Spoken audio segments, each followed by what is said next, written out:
Yep. He took it off and he had to put it in his laundry basket in the room, which is where it should be.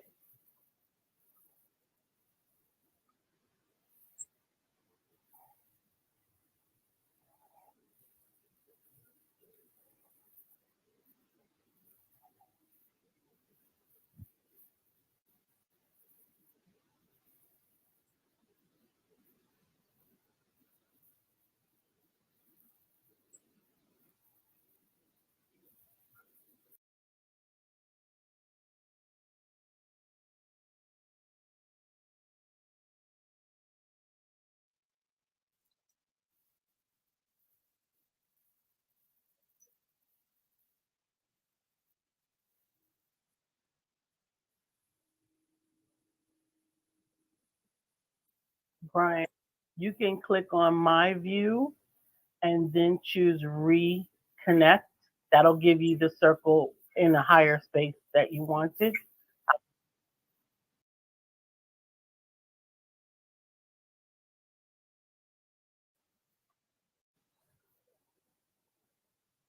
You see that? There you go. Is that better? I can't see you yet.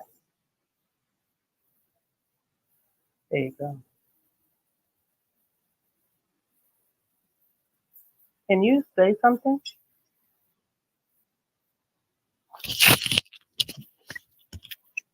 Yes, now I can. I can hear you just fine.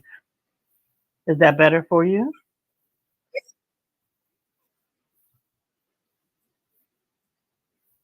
So you have one, two, three, four, five, six, seven, eight, nine, 10 spaces. And I darkened the one that you're in so you could find it. So you're good. You think you're ready? You got it from here? You got everything from here? All right, you're welcome. I'm leaving now.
Add to image. Now take your stop over there. Present. Click on present. Stop screen. Now take your stop over. Okay. Now it's coming through your phone, man. Okay. No, it's coming through here, yes. Okay. So they can hear me now. We're live, so I got it. So they can hear me now. So mine. I know. But can you hear it on yours? Yes. Okay, good. All right, now click on present. Share screen. Make sure the video is checked. Audio is checked. Click the Empowerment Center online. Click on share. And then go back to your StreamYard screen.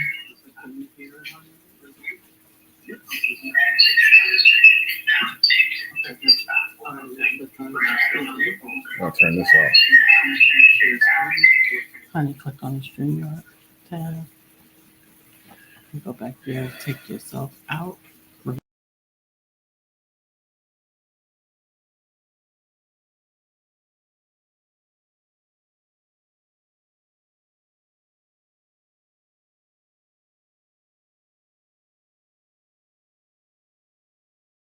Add me to the stage here.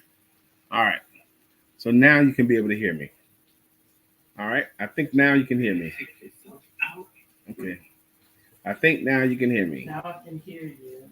But now remove yourself from the stage for a second. Okay.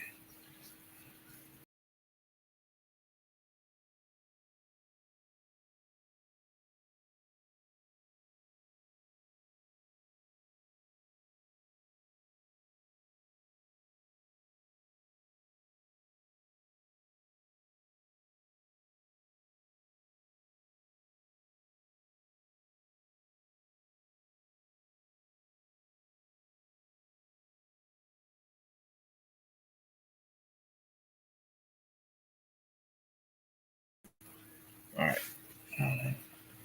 Okay, here we go. Man, off schedule. It's really not. Those are part of the process. Because I'm ready for my stick and my cigar. I'm out here for a reason this morning. I'm out here for the reason that I wanted a coffee and I wanted a cigar at the same time. So I decided on my Placencia 149. I've already drawn air through before I lit it, and it already tastes good. There's a reason why this is my current favorite cigar. So here we go. Now, when you first light a cigar, first thing you do is cold now, okay? You put some heat to it. It's what they call toasting your stick. You toast your stick. You warm up the whole face of it. And some people think I warm mine up too long. I've heard people say that before. But I warm up the whole thing now. Even though there's a little bit of smoke coming out, it's not fully lit yet. Okay? So now once you warmed it up, now you draw air through it with the fire. Tell me what that means.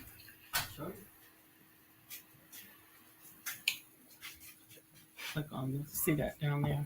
Mm-hmm. Click on view that tab and then click on that minus. That's what I say, minimize your toolbar. Yeah, because there's a toolbar up here and here. There's more than one. Go back to that one. You could be right. Okay, come on. So what else you got? That's it. All right. Back to what I wanted to do. I wanted to have a cigar and I wanted to have a coffee on a morning. And here I am. I'm hoping someone will choose to go to TheEmpowermentCenter.online and join me.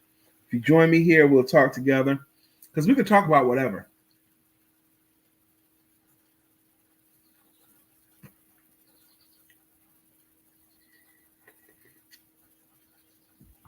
You want to talk about politics? We can go there.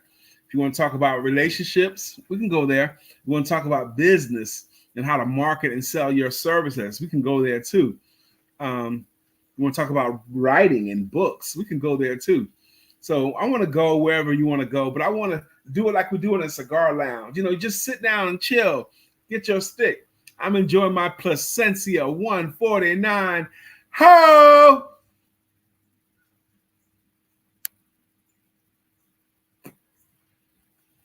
Woo! Now, I'm happen to be in my garage, and I put my fan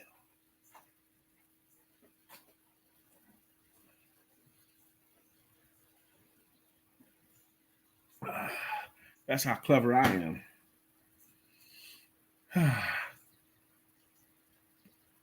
So what's on your mind? What do you want to talk about? I am, just so you know, we'll just launch off in a place. I am a big fan of Kamala Harris. I'm a big fan. And I want to just put this out there because this is my time. I don't understand why people support Trump. Can you help me? I don't understand why people want him to be the president. I don't understand why you would want that. Can somebody help me to understand? Here is something I can't understand. I could just kill a man. Shouts out for old school hip hop. I don't understand why people want Trump to be president. To me, character has to matter. Character has to matter. The kind of person you are. Are you honest? Are you empathetic? Do you care about anybody? Are you unselfish? Are you unselfish? That's just basic ones. Are you not overtly and blatantly racist? Those kinds of things matter to me. So I really don't understand why people want to vote for Trump. Somebody please help me. The guy is 78 years old, and he's been the same guy for 78 years. There's a reason why people in New York and in the city that he grew up in despise him. Why? Because of the kind of guy he is. He's accustomed to cheating and frauding for his own end. He's a felon, and he's got 3 more cases with another 54 potential felonies in those 3 more cases. I've done my research. So, and most of them have to do with fraud. So I don't understand why people want him to be president. I just don't get it. Why do you want that? He can't speak. He doesn't remember. He's very selfish. And just why do you want that? He's mean and petty. You know what the 4 years is like when he was the president. Why do you want that? I don't understand it. So in cigars. Now, when you're smoking a cigar, cigars take some time to do. I mean, it's not like a cigarette that you'll be done in 15 to 20 minutes. A cigar, it's going to take you an hour and a half, 2 hours, most of the time, between an hour and 2 hours, most of the time. Some cigars you can get done in 50 minutes, I find, and some cigars take longer than 2 hours, 2.5, 3 hours. But most of the time, it's between 1 and 2 hours. That's how long it takes. So a cigar is a commercial. It's a mini vacation from your busyness. Smoking your cigar, you're not doing other things. You're going to give your cigar the proper attention that it deserves. You're going to enjoy it. I thoroughly enjoy my cigars.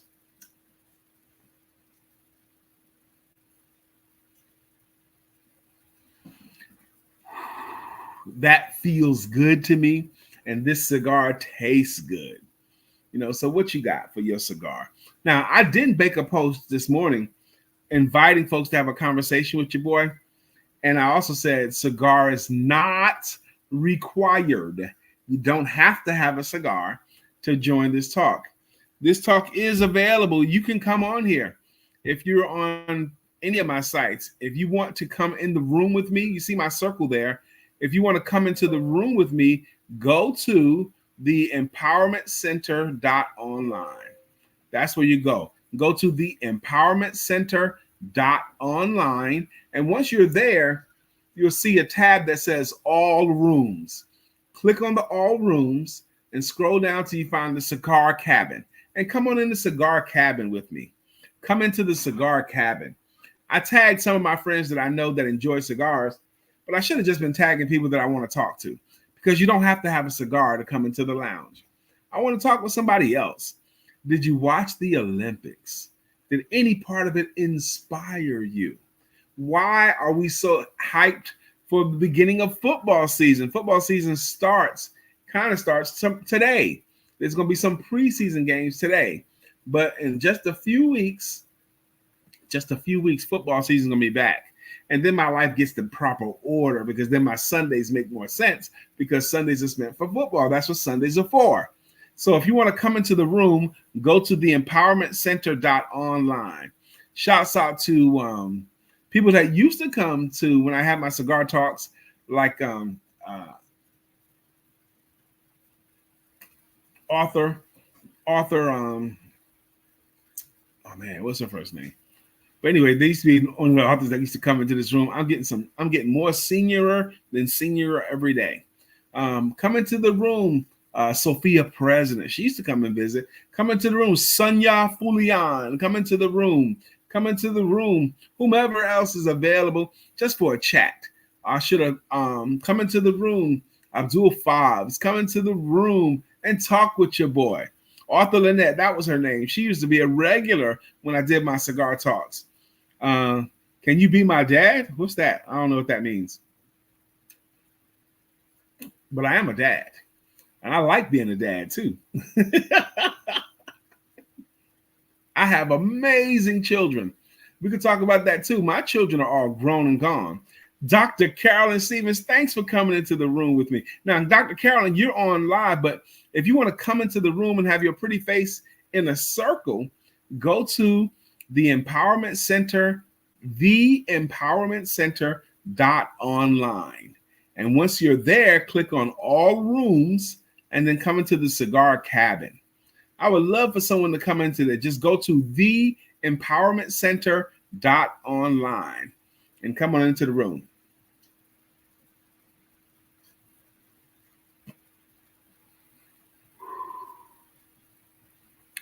Now, I don't know where that person is going. You seem like a very good man. I don't know where they're going, but we'll see. We'll see. Okay. Oh, there is a place where I could do that. That's interesting. All right. So there is a place I can do that. So this is a room where I want to just chill. I want to have some grown folks conversation. Dr. Carolyn says, I would, but the world is not ready. I have a clay mask on. You got a clay mask on a Saturday morning. Now, there's a reason why. Why would this naturally beautiful woman have on a clay mask at 10:20 on Saturday morning? Why? Because that's part of her maintenance to keep her beautiful skin beautiful. And she might have to hit the scene later on today. I'm just guessing, Dr. Carolyn. You might have to step outside the house. And when you step out the house, she's going to be dazzling. She's going to be dazzling to the world. Mm-hmm. Hey, Ernest James Usher, how you doing? I want to have a self-care and maintenance. Amen. I want to lift off with a topic. Like, what's on your mind? What do you want to talk about? I did lift up something that's, for me, but it ain't for everybody, because I do not understand why people want to vote for Trump. I don't get it. So I lifted up that as why would anybody want that? I don't get it. I don't understand it. But that's one thing. But also, the Olympics just ended. Did any part of it inspire you? It inspired me a lot. Just watching people who train and dedicate and sacrifice and get over injury and try again to run a 10-second race. 10-second race.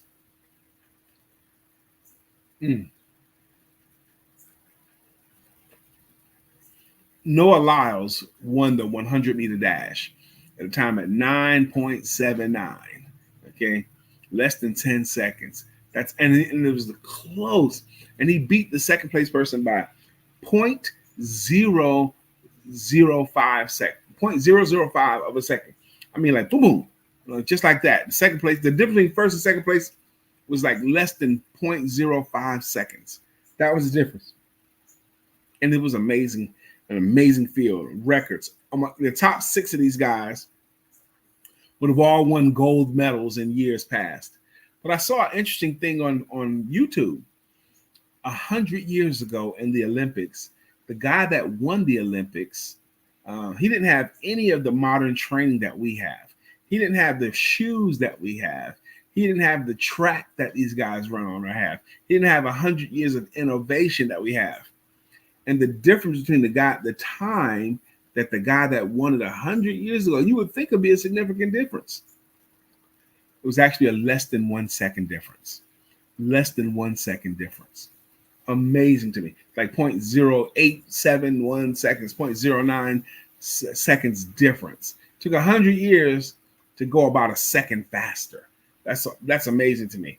You know, maybe we're reaching limits of pure human potential. You know, at this country, since we're talking about that, but unless someone suggests something, because I really want to have a conversation with you. I'm hoping someone that does not have on a clay mask right now is willing to come into these circles, come into the lounge. Today is open. All you got to do is go to TheEmpowermentCenter.online. Go to TheEmpowermentCenter.online. And then once you get on that page, go to all rooms. And it says all rooms, then you go into the cigar lounge, cigar cabin.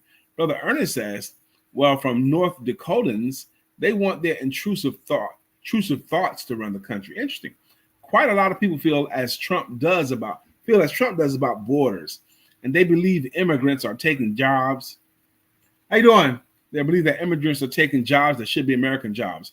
Also, they feel a businessman should be able to run the country.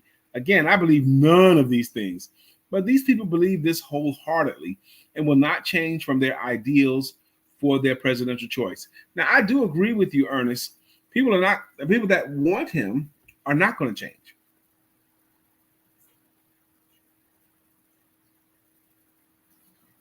The people that want him are not going to change. You know, you try to convince a Trump supporter not to support Trump is a futile exercise. Good morning, Brother Dwight Roberts. No matter what you say. And Ernest, we had him for 4 years, so those North Dakotans would know better. This guy has never had any political experience, never led anything other than the presidency. Imagine your first job in an industry was the president of the company. He screwed it up royally. It was horrible. The ugliest 4 years of my adult life. He was terrible at that job. One of my favorite memes is called the job interview. It was an interviewer sitting there and Trump is sitting in another chair. And the guy goes, let me get this straight. You lost your last job here because you were bad at it. They immediately replaced you with someone else. And because you were angry that they replaced you, you wouldn't leave. And then when you finally did leave, you took documents from the company that were personal and private that you shouldn't have had. And then we try to give it back. You didn't never give back all of the documents.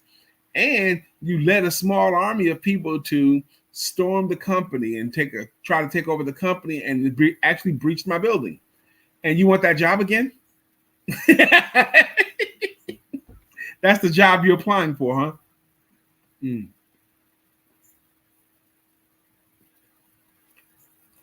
Sister Nicole Johnson. Good morning to you, Nicole.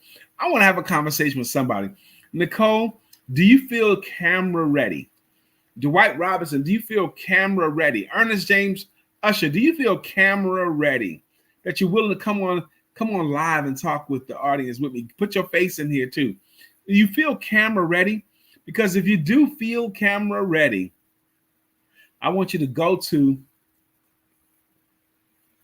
hey, Nicole, go to TheEmpowermentCenter.online. TheEmpowermentCenter.online. And Nicole, once you get there, in the lower right-hand corner of that screen, TheEmpowermentCenter.online. Once you get there in the lower right, there's a tab called All Rooms. Click on that tab, and then you'll see all the rooms available, and then just come into the cigar cabin. And then you'll be on the screen with me. I'm really looking forward to having you on screen with me, sis. Sister Carolyn says, for me, Trump disgracefully lacks morals and integrity. And I could not endorse or follow a person like that. I am with you. I cannot separate the person from what he stands for. I can't separate the person from any good thing. To me, character has to matter. Character has to matter.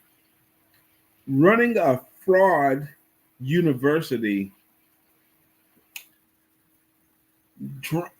falsifying evidence, make you a non-starter for me.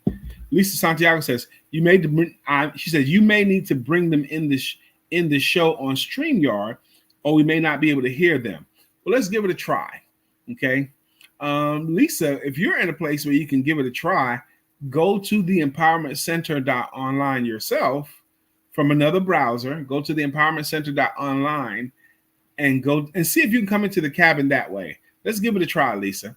But I'm excited about Nicole giving it a try because I'll know when she comes into the room. Or Dwight, I hope you feel camera ready, Dwight. Dwight Robinson, come on in the room, man. Come on. If there's someone else watching and you feel camera ready and you want to come on live with me, today's an opportunity. So what do you want to talk about? It's hard for me not to. I get so inspired watching Kamala Harris's talks. I watched her speech she gave yesterday in North Carolina, and it was wonderful. It was wonderful. Did you hear some of her new policies? Because she's talking about policy. Wow. One of the things she's going to do to boost home ownership. I had never heard this idea before, but she said she's going to make it easier for people to buy a home. What? We got somebody coming in the room. All right, now whoever this is, I can't see it yet. Let me go here. Ernest Usher, what's up, man? Ernest. What's going on, man? Okay, good. So I can hear you. So you're in this circle here. No, there's other circles. Like you can just click on another circle. If you want to move around, you can see the circles. You can move around wherever you want to. I think I like being over here on the right. Okay. So you're going to stay on the far end of the room and you're going to move your circle. Just click on another circle. I'm good with it. Okay, you're good with it. Good. So good morning to you, brother. How you doing? It's good over here. It's 5:30 p.m. and I am just relaxing. Put it like that. And where are you? You're in the UK or are you in Kuwait? Where are you? Kuwait. You're in Kuwait right now. Sir. Awesome. Mm-hmm. So I got my brother in Kuwait hanging with me. Woo! Oh, we in here, man. Huh? We in here. We in here. So, man, I'm going to have my cigar. Now, I was saying earlier, I've been wanting a cigar and coffee. So I got my coffee. Right. I got my cigar. And I'm going to do the cigar anyway. But I wanted to chill and talk with someone. I want to see what's on your mind, man. What, like, of the topics that I mentioned, maybe you got a different topic, something topical. What do you want to talk about these days, Brother Ernest? I like what you started with the political one. Okay. Because I feel like, and I interact with a lot of people every day, a lot of different nationalities, a lot of different cultures, even people that are not a part of our political system, but they're outside looking in. So, I deal with a lot of Bangladesh, a lot of Sri Lankan, a lot of Kuwaitis, a lot of Korean, Philippine. They see our system as far as what CNN, MSNBC, and all these guys broadcast. And they're very intrigued how we're allowing someone like Trump to even be a part of the presidential conversation. They joke with me all the time. They're like, "Are you serious? Is this a reality TV show?" Because everybody from his TV show that he had, right? You're fine. Everybody knows that. Yeah. They can't believe that he ran our country and is possibly trying to run again. So the world sees us as comedic, and I can never take him serious, right? Because how everybody else already views him. And I don't try to defend it at all, but I look at them and I'm like, you're right. It's like a comedy show that you see every day. Entertainment. It's not. It's embarrassing too. But how could they not see it any other way, Ernest? Are y'all serious? Is that really what you got going on in your country there? How could they not? Nicole Johnson, thank you for coming in the room, lady. How are you? Oh, I can't hear you. There's a mic on your lower left-hand corner. A circle mic. Can you click on that, please? You see it? Okay. On the bottom of your screen. There you go. I can hear you, my sister. How are you? I'm wonderful. Happy Saturday. How are you? Thanks for coming out and hanging out in the room with me and bringing your smile. I am so happy to have you in this room. Yep. So where are you, first off? Where are you? I'm in Dallas, Texas. All right. So we got Kuwait, Charlotte, North Carolina, and Dallas, Texas represented in the cigar cabin right now. How about that? Yeah. Stretching across the world. That's right. We're across the globe, my sister. So I'm so grateful that you came in the room. Thank you for coming in here. Glad to be here. Because I'm going to have the cigar anyway, but I wanted to talk to somebody about some stuff. You heard what Ernest just said, because I had the opening thought that I really don't understand how people want Trump to be president. I don't understand it. I do. You do? Yeah. Okay, please enlighten me. Anything but a black woman. Oh. Yeah. Well, it wasn't a black woman. He ran against a white woman the first time. Anything but a woman. Anything but a woman. You know, because he might be tempted to grab them where? Yeah. Oh, yeah. Mm-hmm. Even that should have been a non-starter. If you say out of your mouth, you could do anything you want when you're famous, even grab them by the pussy. If you can say that out of your mouth. Out your mouth. let me. Okay, so I am. Let me give you a little background. Okay. I am a young dolphin from Chicago, Illinois, where my first lady graduated from, Miss Michelle. Yes. Obama, okay, so we claim her big time, and it's funny because Facebook Memories just said every Whitney Young Dolphin from every class is beaming because Michelle Obama is a Whitney Young Dolphin. Okay, we get to claim that. Whitney Young Dolphin. Yeah, so Whitney Young High School in the city of Chicago, okay. Top magnet schools is where Michelle Obama graduated from, and that is my alma mater. Okay. So we get to claim the first. She's our first lady. Yes, ma'am. I get that. So at one point, I shared some pictures of Melania Trump that everyone has seen. That everybody done seen. We've all seen her titties.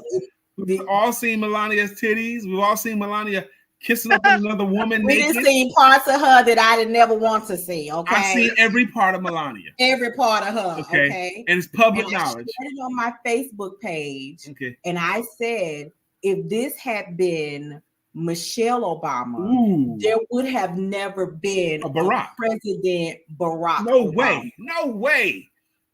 No way. Okay.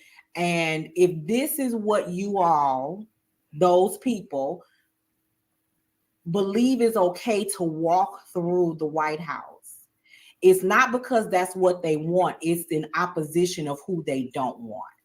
Oh, wow. A lot of us as voters, we look at the ballot and say, I just got to pick the lesser of two evils. Yes, ma'am. Always. That's what me doing. Too. That's what they're doing. And how is that? What they don't want is a woman. They definitely don't want a black woman. Oh, wow. Okay. That's why it's understandable, because one of the ladies who came on that post, she was an older white lady that I had met at a networking event. And she said, Nicole, I am appalled that you shared these pictures on your Facebook page. Because when I opened up my Facebook page, my 9-year-old grandson was standing here and he saw them. I said, what you should be appalled about is that the woman who's in the White House took those pictures. Yeah. Don't be appalled that I shared what's on the internet. Yeah. I said, I can guarantee you if he's 9 years old, he's already seen them. And worse. Right. Let's just stop playing like this is not the first time her 9-year-old grandson has seen that. And number two, oh, wait a minute. I want you, Nicole, you could change seats if you want. Just click on any of the circles. I am fine. Listen, I like having a seat at the table. I don't care where it is. Okay, cool. My problem is not the fact of them wanting Trump in. The problem I ran into is us that I've talked to that want Trump. And there's a lot of us that I have met that want Trump over Kamala. that even wanted I can go all the way back to what's my guy's name that ran against Barack Obama, that wanted his running mate Mitt Romney? 2008 Obama. That's it. I've met a lot of people like that. So I guess my concern is not them. They will always be them. But us? Well, I feel like 10% of us dislike themselves so much that they're going That's a higher percentage. Or they just want to be, or maybe a higher than 10%. They just want to be, they want to be contrarian. They don't want to be with us. They don't want us to be a monolith. So like the day Kamala got nominated, I mean, one of my friends, a friend of mine who's been to the men's meeting, posted, "I'm not with her." He didn't know anything about her. He just saw her picture. I'm not riding with her. So why? Okay. You know, there's a lot of. Wait a minute. Did I cut you off, Ernest? I'm sorry. Did I cut you off? Oh, go ahead. I'm sorry. Right. You're right. Okay. There's a lot of self-hatred in our community. Self-hatred. There's a lot of.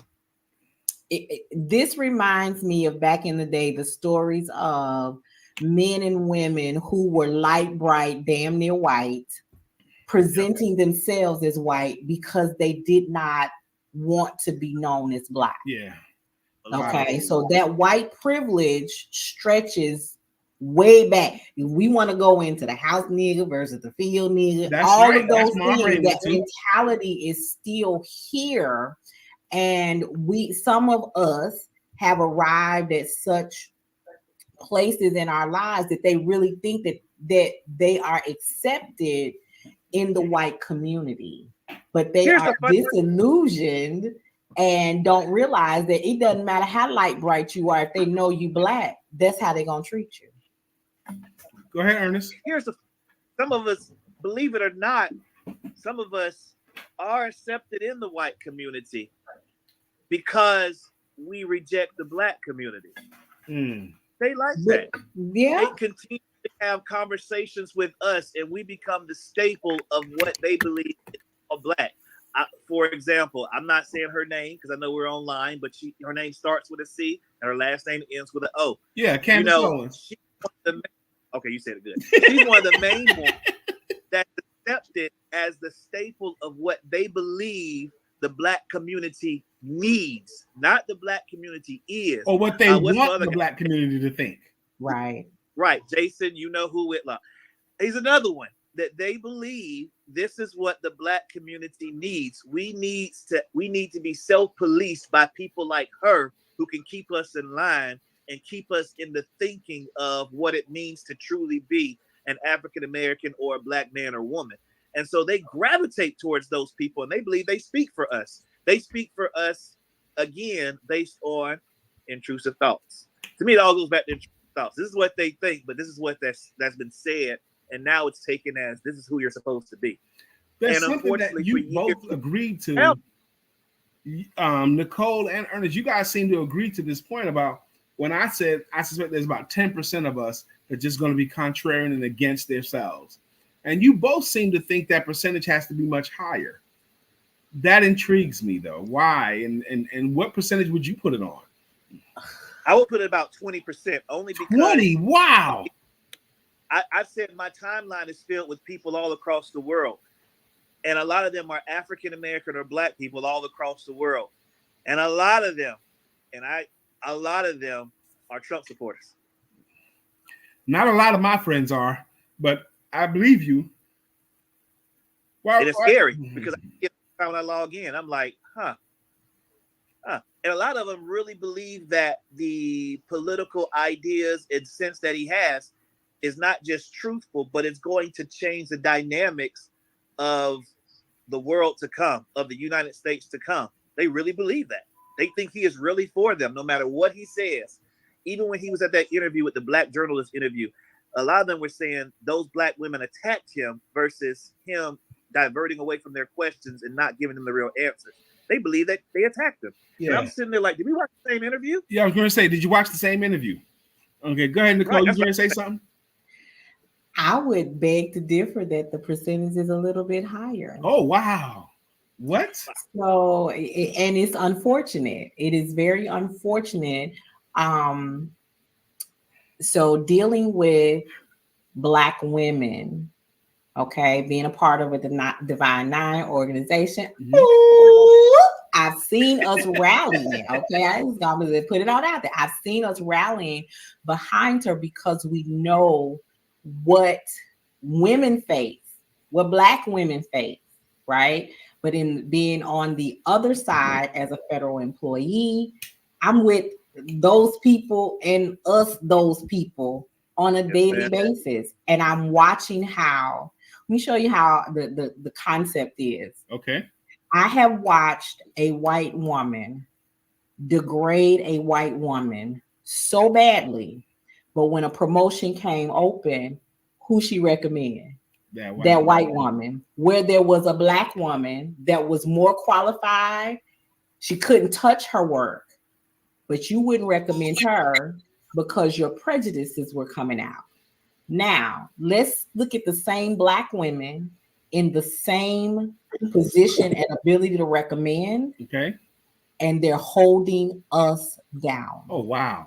They're rather support white people and push them on. And you know what they say about the Black people? What's that? They do such great work, I can't afford to lose them.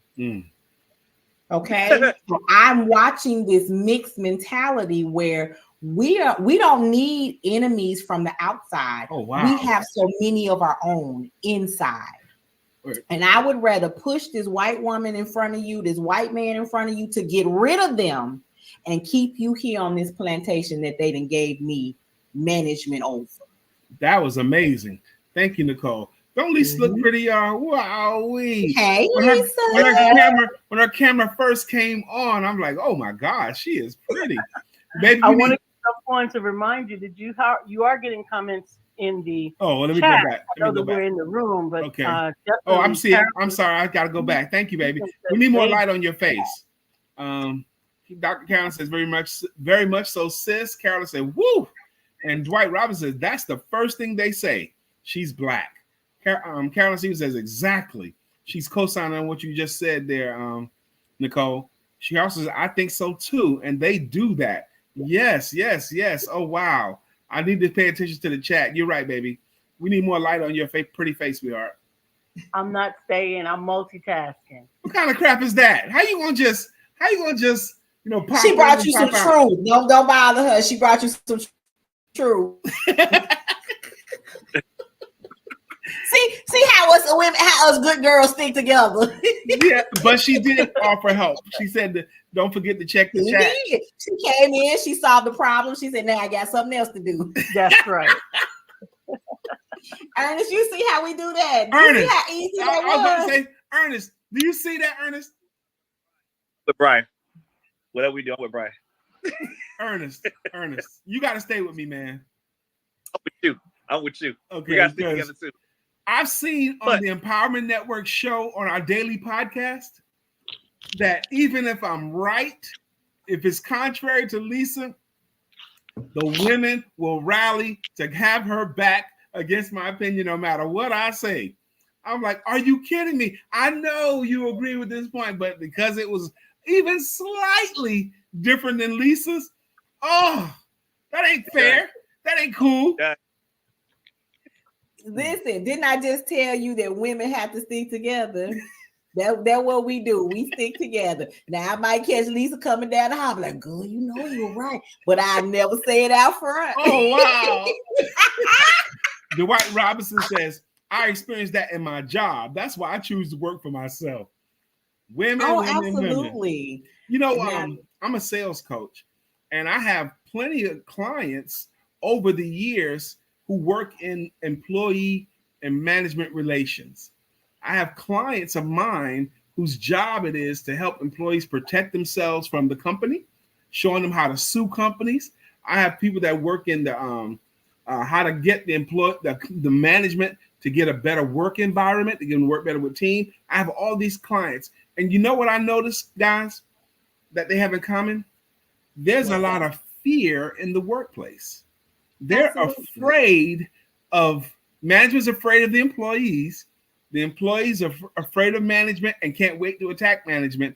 And they all are afraid of men-women dynamics. True. They're afraid of that. The men are afraid. And the men's meeting, when we have the men's meeting, they're afraid to say anything to the female co-workers. You can't say she looks nice today. You bet not. You can't. You're in You trouble. bet not. You bet not. Even if There's you a problem. think she looks particularly nice that day. You bet not. Maybe that day she jazzed it up a little bit more. Don't. You can't say You it. better say it in your head. Keep it in your head. That's why that's jacked up. You know, I haven't worked around women in a long, long time, and I don't even think I'd want to just listen to these other people talk. But you know why? Because you had so many opportunities, so many problems with men being overly overt and offensive to women. Yeah, for history, all the history. Oh, you know, treating women like they're the help. Go get my coffee. I don't drink coffee, so you probably don't want me to make it. It's been bad. Smacking women on the butt, pinching them on the butt was a part of all work of that in America. When they first off, they weren't allowed to have jobs, but when they did get jobs because of the war, they weren't treated equally. That's true. So all of that has happened over the years. You've had people, and not to say that men are the only one that abuse their position of power when it comes to sexual harassment. Women do it too. Okay, but that's the problem, is that you have to fight as the one who's been harassed. You have to fight so hard to prove your case, as Judge Mathis would say.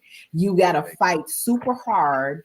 And the company would rather move people around than to deal with the issue. It's only when it's so many that have come out and said, he did this to me or she did this to me, then you don't have any choice but to deal with it. It's almost like the Me Too movement. Yep. Dwight Robinson says, don't do it about talking about women, anything. And he also said, it goes both ways. I still believe, Nicole, and you've done a great job of defending your position today, and I appreciate it. But women can say stuff in the workplace that men can't say. Okay? Yes, that's what I was. I agree. What was you going to say, Ernest? Because of where I am. So let's talk about the people that protect and serve you. Okay. So where I am, this is something that I see all the time. It's the women. It's not the men. And the men can't say anything because in these units, they're looked at as soft or gay or homosexual, whatever slur they can be thrown at them if they do not respond to the way the women, I'll use the word catcall and treat. And then when enough guys speak up about, because this is where promotion comes into play. Yeah. So the people that protect, when it's time to be promoted because you've done the best job you can, you got the EPR bullets, you've knocked it clean. But because you did not give satisfaction, and I'm just saying it, to that female leader the way she desired for you to, she up and is given to someone that actually did give her that satisfaction. Because what's the satisfaction? The compliments, the kowtowing, what, all of that? All of that. You didn't go with her to chow hall. You didn't go with her out wherever she wanted to go. And I'm going to attribute that. I'm going to go a step further to say, with that thought process, the problem is, I believe, yes, it is a man and woman thing, but I look further to and say it's a leadership thing, because we're putting up leaders that really aren't leaders, but they are great at filling spots. All their personalities, whether they're male or female, are wrapped into one. And so what that means is, if they have a problem with dealing with men and women, if they're womanizers or menizers, if you want to make that a term, that's what they do when they get to their position. They don't change who they are. They just get more power. That's amazing. And with more, that's amazing. That's what they do. And I see it. I see these young men, 18, 19, 20 years old, first time away from home, deployed location. They don't know what to do. You should be a mentor, but instead, you're a turmoil to them. You're trying to make them do things they don't want to do. They're uncomfortable doing. They're scared to do. But yet, they're trying to protect and serve you at the same time, trying to deal with protecting themselves from a higher up that's trying to get them to do things because you're in a whole other country, away from your family. Yep. Nobody's going to know. These are the things they're told. Yep. That's so true. What a major microcosm of real world the military life is. But it's even worse in the military because there's such a disparity, male female. Right. I want to say this, and it's in the military and it's in the corporate world, but even outside of that, I saw a stand-up comedian last night. You know, he was talking about, as a man, he's talking about his wife goes to the gym every day and he goes less than her. And he says, but when he takes his son, his newborn son, a toddler, he's got like a 3-year-old boy. He takes him to the gym. They have a daycare center in the gym. Okay. And he's accustomed to taking his son to the daycare center. And there's these 3 ladies in there, 3 middle-aged ladies that watch over the children while people are working out.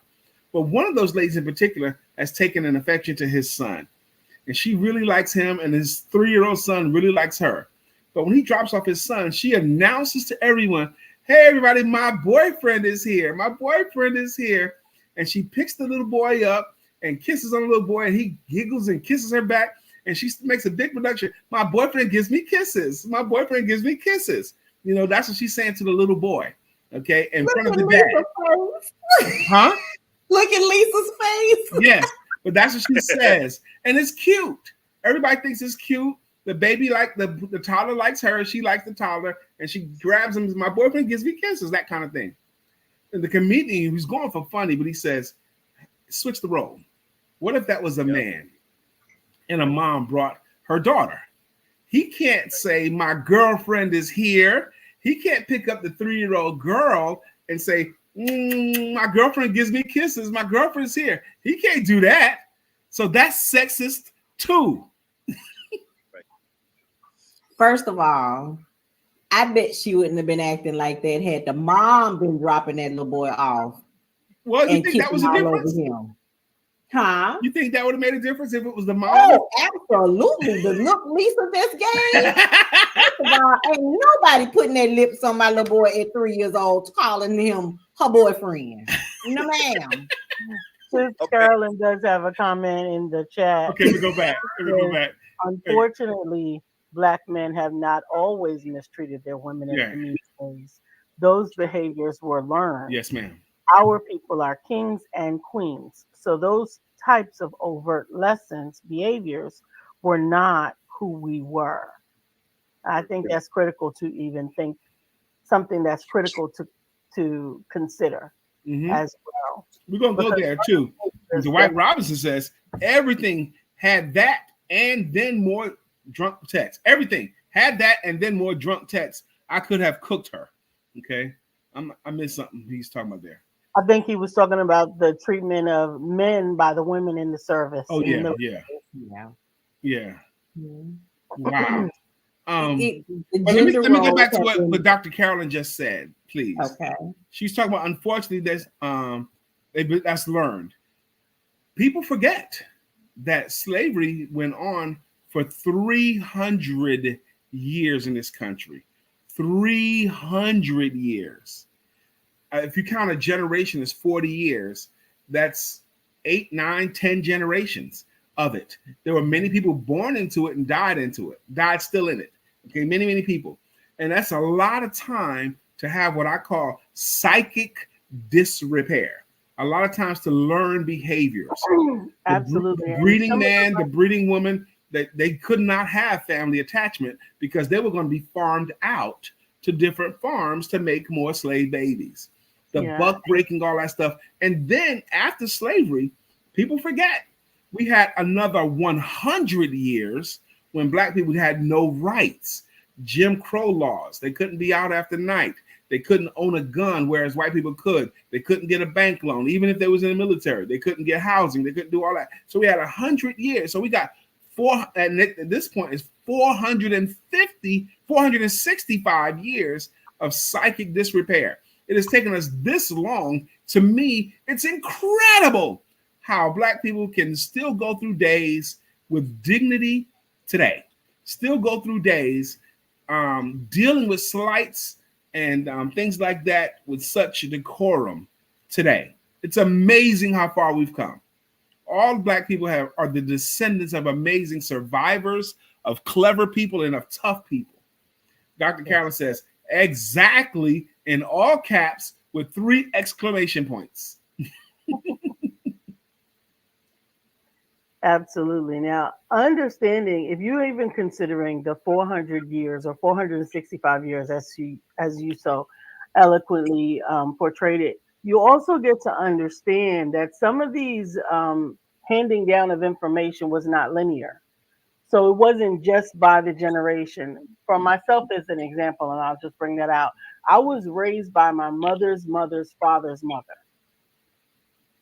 She was the daughter of a sharecropper who raised me in the 60s. Understand there was some overlap for things I didn't even understand until I was almost 30, that the things that I considered abuse was supposed to be to save my behind, right? She knew that you had to keep them straight because you rather me beat you than master beat you, right? Right. So what I saw as abuse was her trying to save my life. And it wasn't until I understood some of the psychic disrepair, some of the unfortunate generational curses, if you will, to even go by another name, that she did not mean me harm. She was trying to save my life. And some of that I overlearned in the next generation as I handed it down because I don't want to be abusive. So I'm not even going to be disciplinary. Mm. So now, because I don't understand how it goes together, how there's levels to it, because I overlearned it. She underlearned it. I overlearned it, and then we handed it off. Now we get to the generation that has no discipline. Right. and Because we was the I punk ass parents. Yeah. be- because I didn't want to perpetuate what I felt was abuse onto the next generation. Yeah. We overlearned that this generation. Go ahead. I feel like Ernest, get ready, and then Nicole, come on in. I was going to say definitely at what the I'm glad you said that because I thought I like that you did bring that up because I thought it was abuse as well. But then I go to places like the UK where they consider it abuse. You can't whoop your child. You can't beat your child. Even though I'm American, we still live there now. We cannot discipline our child the way we could in America. So even though we're military in another country, when you're in that country, we have probably over 20,000 troops, we'll say there. You can't discipline your child that way because they believe it is abuse. So it also depends upon where you live and who you live around, what's considered abuse in the system, which is hurtful because you're trying to save your child's life. You're trying to keep out of a system that will systematically, when you talk about generational, systematically, all these men that are locked up in this system 20, 30, 40 years will not have kids. Well, because they're going to be in jail for the rest of their life because we could not beat them or whoop them or discipline them to keep them out of jail. That would have kept them out of jail. Right. Had we could discipline. So I It's like such how insidious. You're right, Ernest. You're right. because we're canceling out generations. Some of these kids wouldn't be in jail if they had gotten just a couple more butt whoopings. Sister Karen says exactly. Lisa, come on, Nicole. What you got? I agree because when I think of how I was raised, I learned Motown music on Saturday morning doing chores. Yeah. Washing baseballs with a toothbrush. Whoop. Okay. Good training. Okay. And so I have people that I'm 52. So I have people in my age range that say what we did for our children for some was a disservice. But look at how we turned out. The discipline, the go-getting, the entrepreneurship, all of the things that we have is because of how we were raised. So some went to the extreme and where they did not do any discipline. My children today think mama was the craziest thing breathing. But they don't know. Because they knew mama did not, I would fight a brick about them, but I will whoop you too. But I used to tell them home was the safe place to fail. Because when you fail at home, I'm going to correct you in love. The world will just correct you. Ain't no love involved. And so now, as they say, train them up in a way so that they know where to go, even when they fall off track. They have chosen their own track. and they are getting some PhDs in the School of Hard Knocks. Yeah. But it's because they chose to, not because they had to, because their foundation is solid. So when I look at my child and the friends that she chose, I was a child. Whose house was you at when you learned that lesson? Because you didn't learn that here at home. So I agree that we have to have some form of discipline. This gentle parenting that exists in our society, I don't know nothing about that. I guess if I reach in a right spot, it's a lump right there. Still remind me what my auntie said about curfew, okay? And she was a Chicago police officer, just retired, all right? So, but I like what Dr. Carolyn said about women not getting along. It's not who we were, that it was something we were divided and we were brought into it. And I just said that in the business and the entrepreneur world, I don't want to teach somebody, I don't want to share a tip with you because I don't want you to get ahead of me. That is never my mentality. I have to support Lisa, and I would hope that Lisa supports me simply because we Black women. It's a billion people plus. Even You know what in the Black women dynamic, there was a separation. Yes. I mean, it's one that I was challenged with for many years, being of a different complexion of Black. Light You're not Black skin. enough. Come on now. You You light see, skin she's gonna open up school day. She's gonna open up school. Absolutely. And then I'm also biracial. I'm Hispanic and Black. So, you're trying to lean to your Hispanic side and you don't want to lean to your Black side. And you look, here's who I am. That's All right. of these pieces and parts make me who I am. There are certain times where different positions are more prominent, but it's still one complete individual. Yeah. You're right. I Let want to me- read what Dr. Carolyn says. She says, even Black women not getting along, and then she goes to all caps, is not who we were. We were divided and we bought into it. She also says, Lisa, exactly. And Dwight Robinson says, yes, we in Baltimore, we made our stoops immaculate. And I don't think he's talking about just clean with dirt. You couldn't bring that crap around the house. That's my stoop. That crap, that trash couldn't come over here because we're going to police that. Dr. Carolyn says, say that. Dwight says, now it further encourages me to show up in excellence. Amen. Dr. Carolyn says, now, Lisa, you talking now. That's another great colloquialism. You talking now. Oh, I hear you. I love it. I love it. Can I add one more dynamic? Of course, to please, what our challenge is? please. So recently, technology has brought us a long way. So by 23andMe, I have found my father's people. I didn't grow up knowing my dad. Okay. So that is one of the things that has been a huge impact on our communities, with fathers not being in their children's lives for whatever reason. Mama put you out, you decide to leave. But what you have is a whole community of children that are dealing with the baggage and the mistakes and the consequences that other people made for them. Absolutely. I have a classmate, he called me just yesterday. He said, Nicole, my mom is still alive. I said, I'm sorry, keep talking, because I missed how you don't know your mom. His mother put him up for adoption when she was 18, but she was Catholic. So she couldn't, she was unwed. So she put him up for adoption. By this same DNA type test, he found his mother.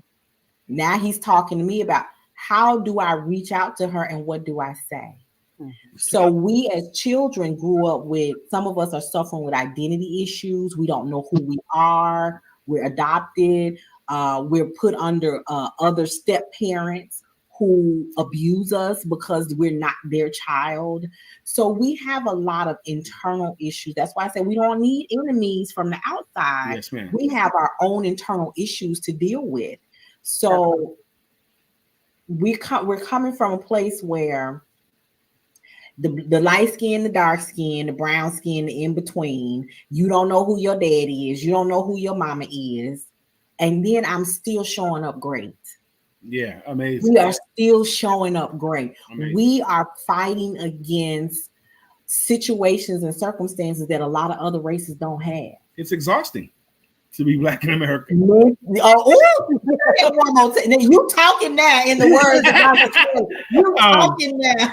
This was designed to be, we're all in what's called the Cigar Cabin and the TheEmpowermentCenter.online virtual community. If you guys that got here, you saw there was different rooms and different things going on in this space. And I'm so excited to have this space. This is our space where we can speak freely. We don't have to worry about the whims of Facebook or Instagram or LinkedIn or anybody.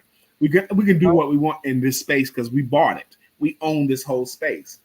So I'm so excited that you're here, that you can speak freely in here. We did design this as a Saturday morning cigar talk. Now, I lit this cigar at 10 a.m. Okay, 10 a.m. It's 11:07 now. And this cigar still has another 45 minutes to an hour to go. So I'm going to keep going, okay? That's how long. My wife has been around her husband so much, and my wife is very, very observant of me. Very observant. She pays attention to everything I do and say and how I do and say it. So my wife will, like say, for example, in the evening, if I'm still down here, she'll FaceTime me or go live to see how I'm doing, check on her husband, and she'll want to see my stick because she knows, based upon the size of my stick that's left, how much time she has before her husband comes upstairs, because she also knows and respects that he does not want to put his cigar out. Once I light it, I'm there wherever I'm at, and I'm going to stay until the very end. So we still got some time here. Okay, go ahead. Go ahead, Lisa. What was you saying? I love your dynamic. I really do. I love your dynamic, and it's this type of display between the two of you that couples need, or people in the dating phase need, because when you don't have a mentor, mentors don't just apply to school books and business. We need somebody that's going to teach us life lessons. Okay. So I really am enjoying this space with you guys. Thank you, my sister, for saying that. Nicole, by chance, are you still in the dating world? Hold on, Brian. Okay, go ahead. I was inviting Nicole to Tuesday night at 7 p.m. Eastern. We actually meet in the Women's Empowerment space, and we join together for similar meetings, but only the women. So I invite you to show up Tuesday evening. 7 p.m. Eastern. I don't know what time zone you're in, but I'm in Central Time, so I'm an hour behind you. Absolutely. Well, come on in. Well, thank you. Thank you. Nicole, by chance, are you still in the dating scene, or are you coupled and married, or what is it? Sorry. I'm sorry. Because it's frustrating. Let me wave the flag. Like this space, and you like it being open. You said now you got questions. So okay, so I ended a long-term relationship last year. Okay, I went through a healing process. I went through some counseling, and I keep my counsel on speed dial. Okay, and I ain't afraid to say that. And so in January I'm in Dallas. I've only been here a couple of years, so I moved here unfamiliar to the space. And so I ventured out into the dating world. And it sent me right back inside to these four walls. With everyone says that. People say that so much. People say that the dating pool is full of pee. Pee would be nice. Pee would be nice, and that's sad to say. But we are in a society where sex is prevalent. Okay. And so men are just like, and I'm not saying women aren't, but I'm not on the woman profile. I'm on the man to woman profile. Let's be clear about that. Okay. Let me say what my intentions are. I'm just looking for a friend with benefits. And let me tell you how long I've been out of the dating scene. He was of the Caucasian persuasion. He said, I'm just looking for a friend with benefits. I said, well, I got health benefits, but how do they help you? Ooh. And then he blocked me. I said, oh, those benefits. He wants some coochie coupons. Baby, I'm like, I can't even pass out a coochie credit, okay? I'm so sorry, sir. And it has been downhill since then. And I do on my Facebook page, I've done several posts about dating and weight loss don't mix. So I've been on a health journey. Really? And so yeah, This is interesting. I have a mutated gene. And so I told myself, so now I'm a damn Ninja Turtle. Is that what you're trying to tell me? But I have a very rare disease that has caused my gene to mutate. My body overproduces white blood cells. And so they didn't really know what to do. And so at the time of my diagnosis, I was one of 1,500 worldwide cases. Okay, so as I go on this weight loss journey, my care team gets together, and I had a breast reduction in March. And I mean a significant reduction. Since we out here, we can say anything. We can. I went from a 46H. Now, me are probably like, look at Ernest's face. Hey, I was married to a HJ. Okay. Okay. And she had a breast reduction too. Before So Lisa, they took 9.5 pounds out of her chest. I went down to I'm a B cup. You're a B. You're not a B cup, Nicole. Yes, I am. No, you're not. I've seen your pictures. You haven't seen my new pictures. Okay. I'm a B cup, and I'm gonna tell you, I'm in Dallas, but I can't find a good person to do a good measurement. Okay. So my seamstress back in Chicago got in Zoom with me and I put on one of my older garments, and then she shipped me what she thought I was. I had to ship it back because it was, Lisa, I ain't said this in a while about a bra. It was too big. And then she had to actually do a stitch to bring it down. I'm a B cup, baby. Okay. I told the doctor to make me a B cup. And he said, are you serious? I said, you better be glad I didn't ask to be president of the Raising That Committee. Ooh. Okay. I'm 52. We've been together for a long time. Wait, I gotta catch up these comments. Okay. I gotta catch up comments. Dwight Robinson. Wait. I gotta catch up comments. Dwight go ahead. Robinson I'm says, sorry. Truly, I aspire to have that. And I think he was talking about what Nicole said about what she noticed about the dynamic between Lisa and I. Lena Janelle says, I was getting ready to say that, sis. The dating pool is full of pee. And she puts some emoji. She goes, I just want a healthy win-win partnership with a husband. She's stating her desire. Dr. Carolyn says, I didn't even know there was an H. And Lena Nicole, listen, I've been down to an M.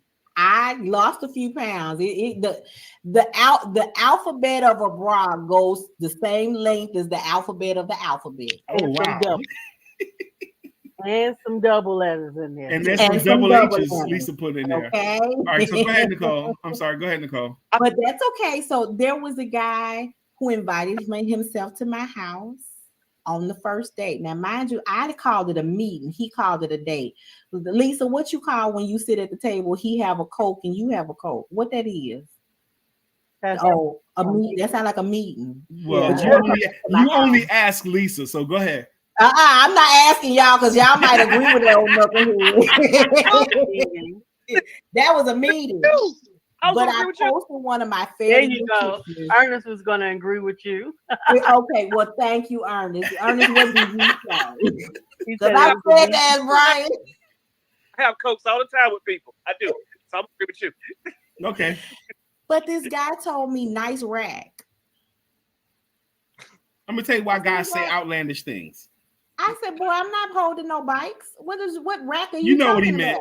You know exactly what he meant. I know what he meant. No, she saved his life with that comeback because she could have just reached across the table and snatched the good one out of him. Okay. Nicole, you said it earlier, women against women. He said nice rack because he has a history that he can call upon, a memory that he can call upon, where that kind of outlandish statement, nice rack, nice ass, has advanced his cause.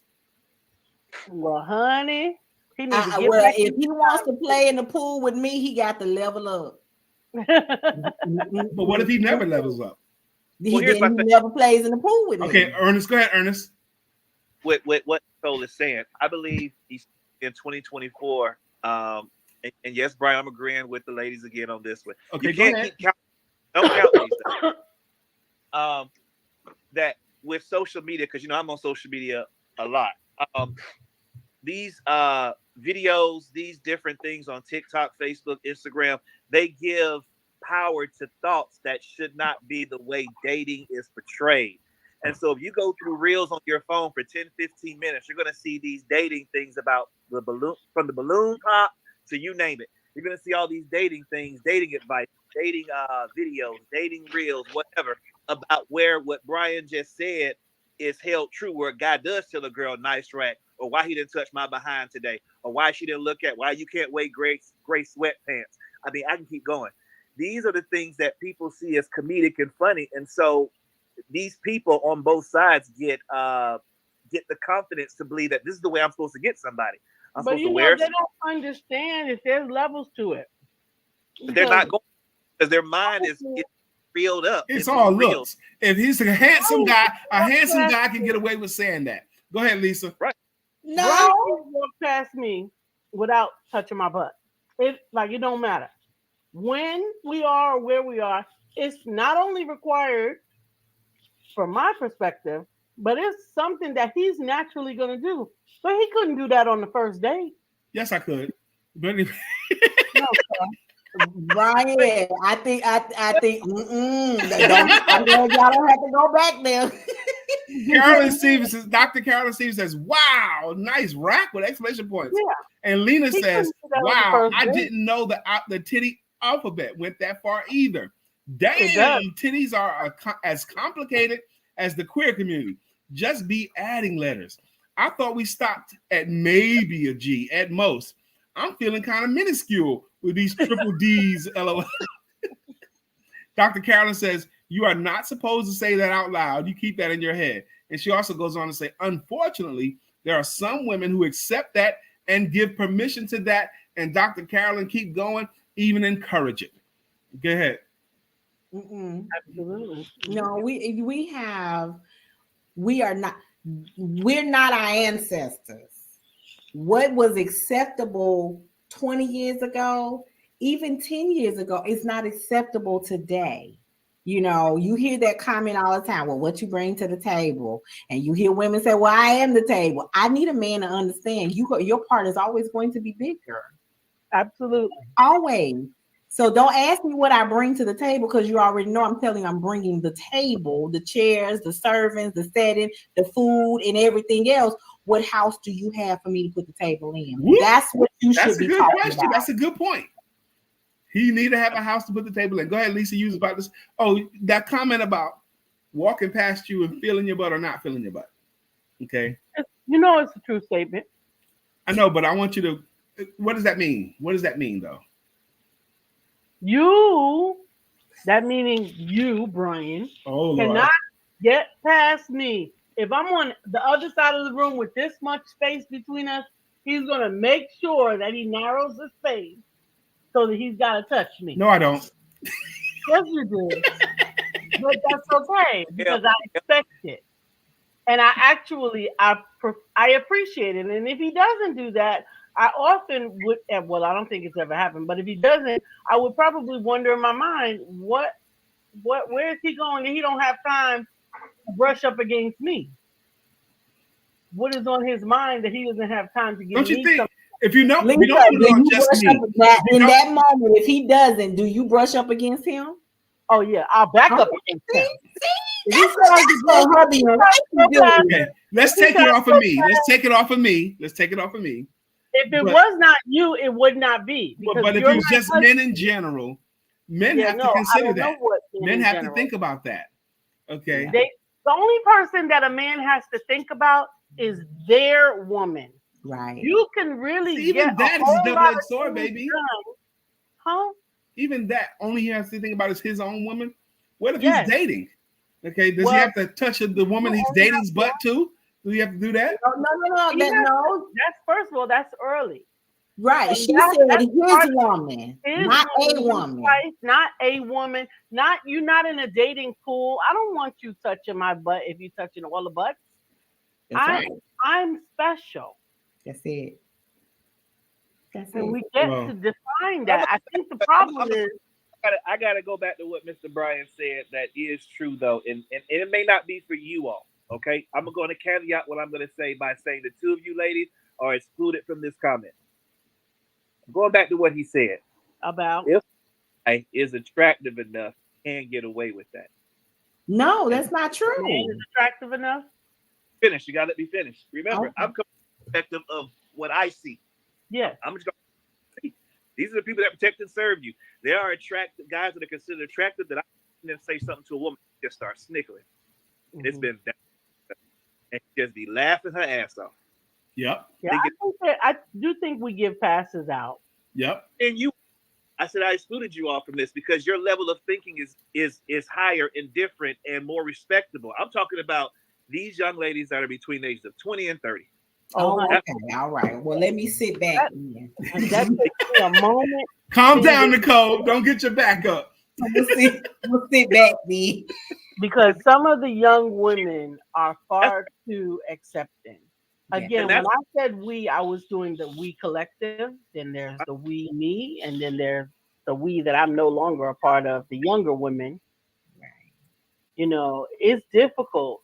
I look at the younger women these days and I remind myself that I used to be them at one point. I also remind myself that some of the healing and the defining of who and what I am that I went through my healing journey helped me to realize that some of those behaviors were not acceptable. Please understand that some of the traumas that I went through caused promiscuity, lack of self awareness, and self value.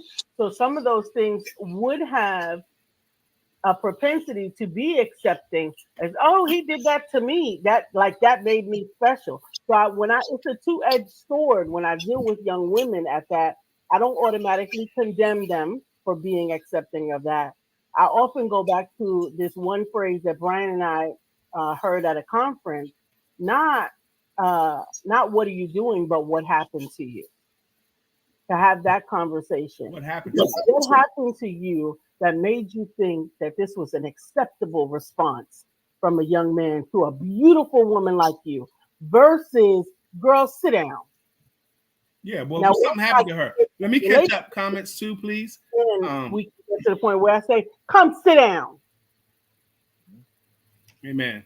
Dr. Carolyn says, unfortunately, there are some women who accept that and give permission to that. Dwight Robinson said, but he didn't. I did know the T alphabet. Lena Janelle submits, exactly, Dr. Carolyn. It makes it harder for the rest of us who demand and expect a sense of decorum. Don't touch or talk to me like I'm a menu item in all caps. And yuck. Okay. Yeah. Dr. Carolyn says, I wonder if a woman on a first date said to a man, hey, you have a big penis. Would that be acceptable coming from a woman? Ernest? Well, again, great question. However, it depends on the man. Come on, Ernest. Don't bite your tongue. Come on. So, okay. So being honest, coming from a woman to a man, that would be kind of aggressive, but it depends on the man. Most men like that. They just do. So the answer is probably. Right. He'd be fine. Like our ego stroke. We do. And a lot of guys, they attach that to their ego. So they would love to hear that. Yep. Dr. Carol says, 20 and 30, that's a different category. She also goes on to say, when you are 50 and over, handsome takes on a different meaning. Oh, that's another area I want to go through. Nicole Johnson submits in the chat, some would, unfortunately, and Lena follows that up with, nobody nope. That's not true. At any age in my lifespan, I don't care how good looking a man is, if you touch or talk to me in a certain way, there's a problem. My daughter is that way now. We talk about this, and it makes me proud that she knows her worth and boundaries. Lena, please, if you're willing to, how old is your daughter? And Lena says, right to Dr. Carolyn. In my adult life, I have had this thought. I've even said it to other people. What is sexual harassment? Is when the unattractive man says it, okay? Because the attractive guy can get away with it, okay? That's what harassment. Lisa, what you gonna do with him, girl? Hey, but he not wrong though. I hate to say no, that's not true. Yes, it is. Okay, what age group you talking about? In my life, I've seen it since high school. I can at least say from 17 to about 35. That's real. 17 to about 35. And I'm not making this up. I'm for real. Like, you see stuff. I saw it in high school too. I'm only 38 years old, but I remember the high school days. Right. You can say certain stuff, and it's all good. I was one of them guys that said certain stuff, and it was all good. I worked at these fast food joints. I say certain stuff to a girl at McDonald's drive-thru. It was all good. I say stuff to a girl that came in. It again, certain age groups, you can say certain stuff, and it was all good. You go to the fair, you say certain stuff. It was all good. The mall, it's because I had a little bit of money. I had a nice little car. Had my music loud. And you're a handsome guy. Ernest could get away because Ernest is suave. Dwight Robinson has gotten that oomph. You can get it look. And Lena says, my Bree is 27. 27-year-old nuclear engineer. She was like that in college too. Okay. Dwight says, very, exclamation point. Dr. Karen, 1735 is a different category. Okay, we established that. Okay. So Let's go to she said over 50 is a different definition of handsome. Okay. It means something different when you're over 50. Handsome. Who's the lady talking about her daughter? Go ahead. Who's the lady talking about her daughter? Lena Janelle. You know why her daughter is that way? It's because the standard that she set for her child. I'll say that. And then again, the mentoring, the growing, the grooming, that makes a difference. Because I was 19 when I lived with my aunt and the young lady across the street, and I use the term young lady very loosely, okay? Had the little neighborhood hood rat as her boyfriend. And the boy head was crushing on Nicole. I didn't even pay him any attention. She knocked on my aunt's door on a Saturday morning because she want to have a conversation with me about why her man looking at me. My aunt called me on the phone, come downstairs. I come downstairs, hair all over my head, a blanket wrapped around me. What do you want? And so this young lady proceeds to tell me that her boyfriend been checking me out. She said, you know what? Before my niece even responds, let me tell you what I have for her, a standard. And that young man that you call a boyfriend is just that, a boy. She can't bring him in my house, let alone can she be around him. So when we have someone that is guiding a young lady and helping her understand the standards, yes, we at 27, yes, she's got it set. So it's not always about the age. It is about the influence and the impact. Amen. So if Lisa was guiding someone at 16, 17 years old, that young lady would be an anomaly because she doesn't fit into the mold of what today's current 16, 17-year-olds are looking for or how they're behaving because somebody is influencing her. So it's all about our responsibility as parents. What do we set for our children? Because my aunt didn't play that. Let me go back to some. Go ahead, Ernest. Before I go back, go ahead, Ernest. Didn't know I was doing that, but that was not the standard he set for me. I tell you that already. He was not like that at all. He did not play that, and if he'd have known I was doing that back then, my little head would have got snatched up. So I'm gonna put it back also on the guys as well. I know we're talking about the young ladies, but the same with these young men that I deal with, and I'm talking about again military that I have with them when they feel a certain way. I say something because I'm real. I'm like real vocal. I say something. I'm like, what you looking at her like that for? Oh, no. Tell her what you want. No, I'm good. I'm just okay then. Like, you got to get it together. We're here to protect and serve. We're here to do a mission to make sure everybody makes from point A to point B, and then we all go home. She don't need that from you. Amen. She don't need to wind up pregnant or catching something from you and having to. So that's the standard that we also have to set as men too with these young guys. You see them acting kind of crazy, you say something to them. Yeah. Because I'm not afraid. Now, I'm not saying this for everybody, but I'm not afraid to because I don't want a situation to happen where now we got conflict between offices. We got conflict between people that are supposed to be mission minded. And then it goes all the way back to the United States to where everybody is right now. If you have a son, someone that you influence as a male, have these conversations like the young lady Lena was saying, what she's having with her daughter. They have conversations. That matters because a lot of people don't have conversations until somebody's pregnant.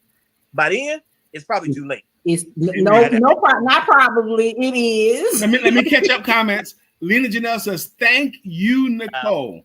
My mom and dad groomed me that way as well. I am single now, but because of my standards, I refuse to Right. settle out of thirstiness. That's a big deal. Sister Carolyn says over 50 handsome means excellent character, excellent manners, talks with some sense, smells good, have good credit, goals, a job or business, and peaceful. Now that is a handsome man. That's how she defines it.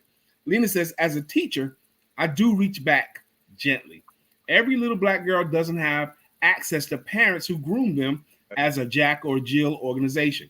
Dwight Robinson admits the standard is the standard. Lena says, please expound, Dwight, on what the standard is the standard. Dwight, she's asking you to expand on that. Lena Janelle says, yes, Dr. Carolyn, come with it.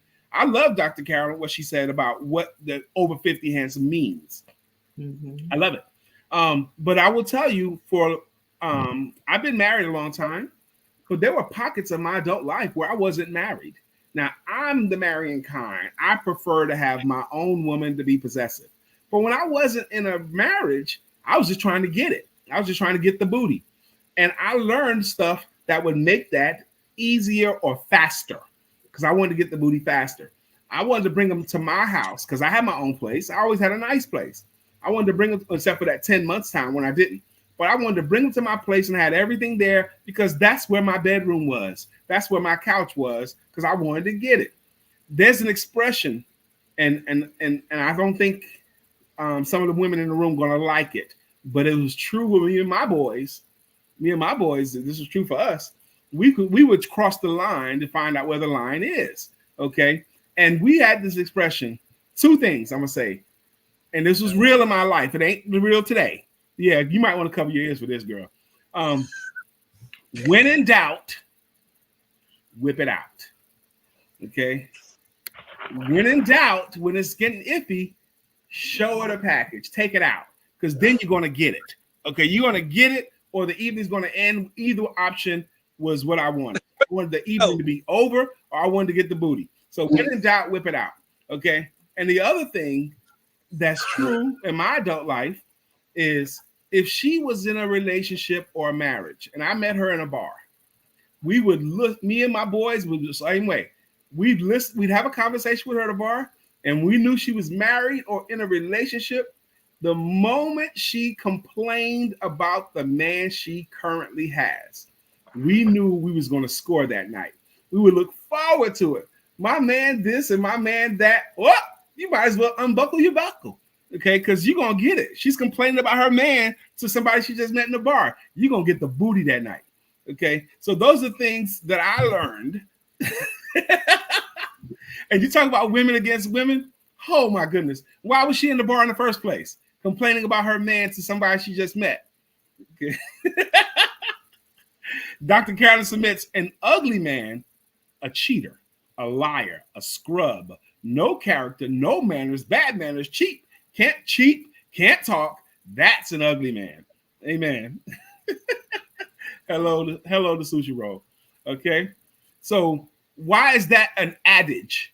When in doubt, whip it out. Why is that a proverb almost? It's because we have enough memories and enough units of history to know that's an effective way. That's what it is. And it goes back to what you were saying about if the conversation is had like these Lena Janelle said, of course Nicole has said as well, and Miss Lisa has said, the standard is had with your as you have with your daughters or your sons to look out for these things. More than likely, when they come up to these situations, they're more than likely to make the right choice than the wrong choice because of the mentorship. Conversations are important, even as teachers. I really don't get paid to have these conversations with these kids, but some teachers just care. And they have conversations with these kids in their classroom. Like my dad, he's been a teacher 30-something years. He talks to these young boys all the time.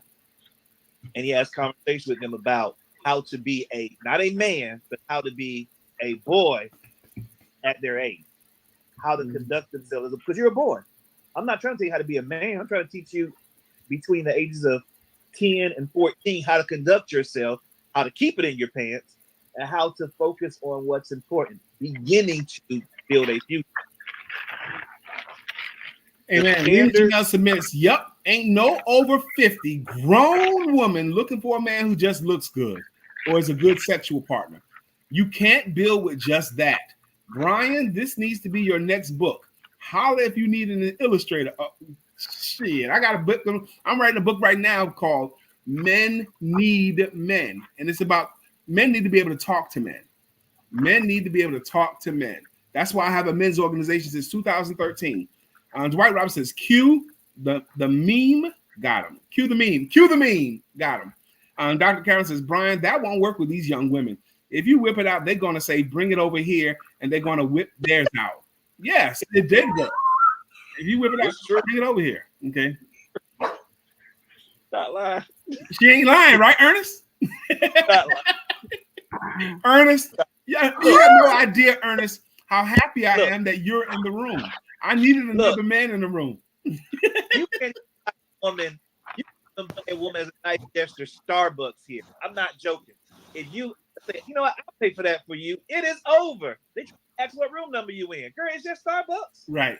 That's all. I'm just saying I'm gonna pay for your food. I'm just being nice gestures. And maybe that's what it is. I don't know. It's 117 degrees.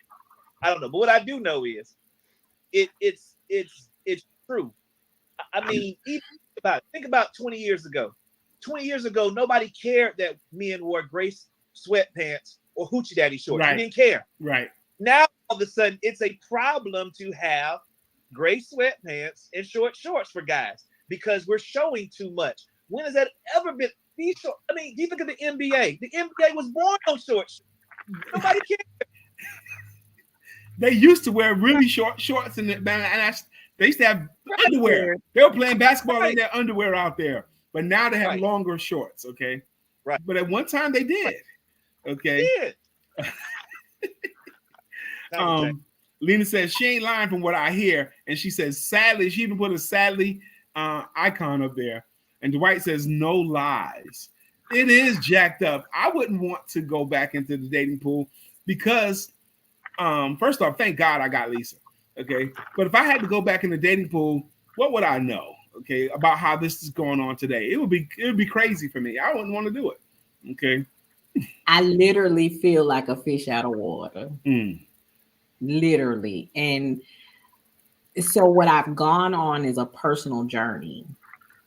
Really focusing on where my career is going, putting more time and effort into building my business, being a mentor. I'm taking a portion of my business into the corporate world.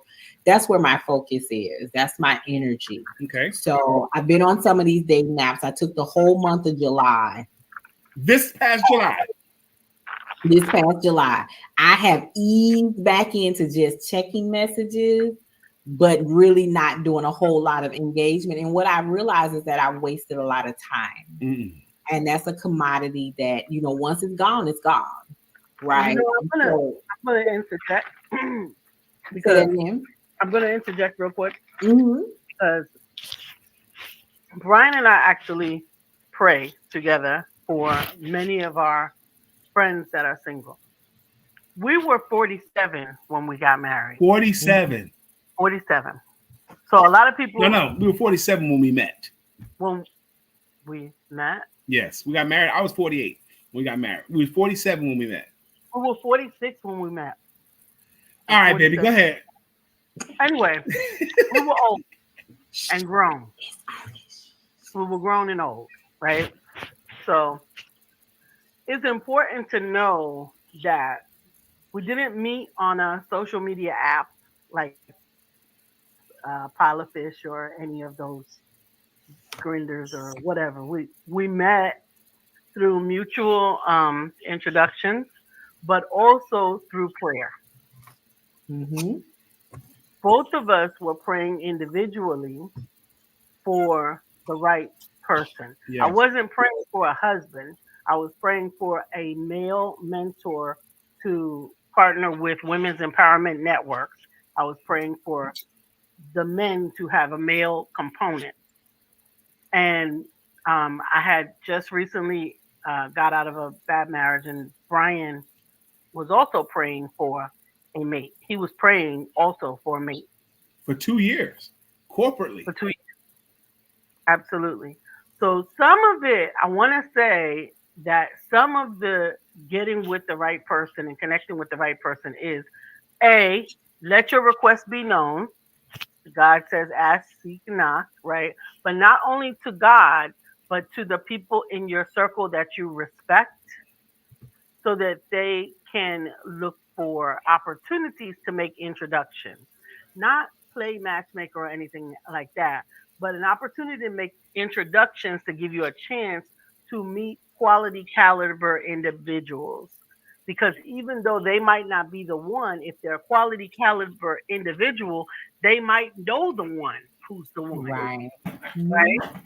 So I often find that so many of the women friends that I have who are avoiding the apps and all of that, I get that, but they're also not making themselves available. Mm-hmm. You know, the word of God says if you want to find a friend, show yourself friendly.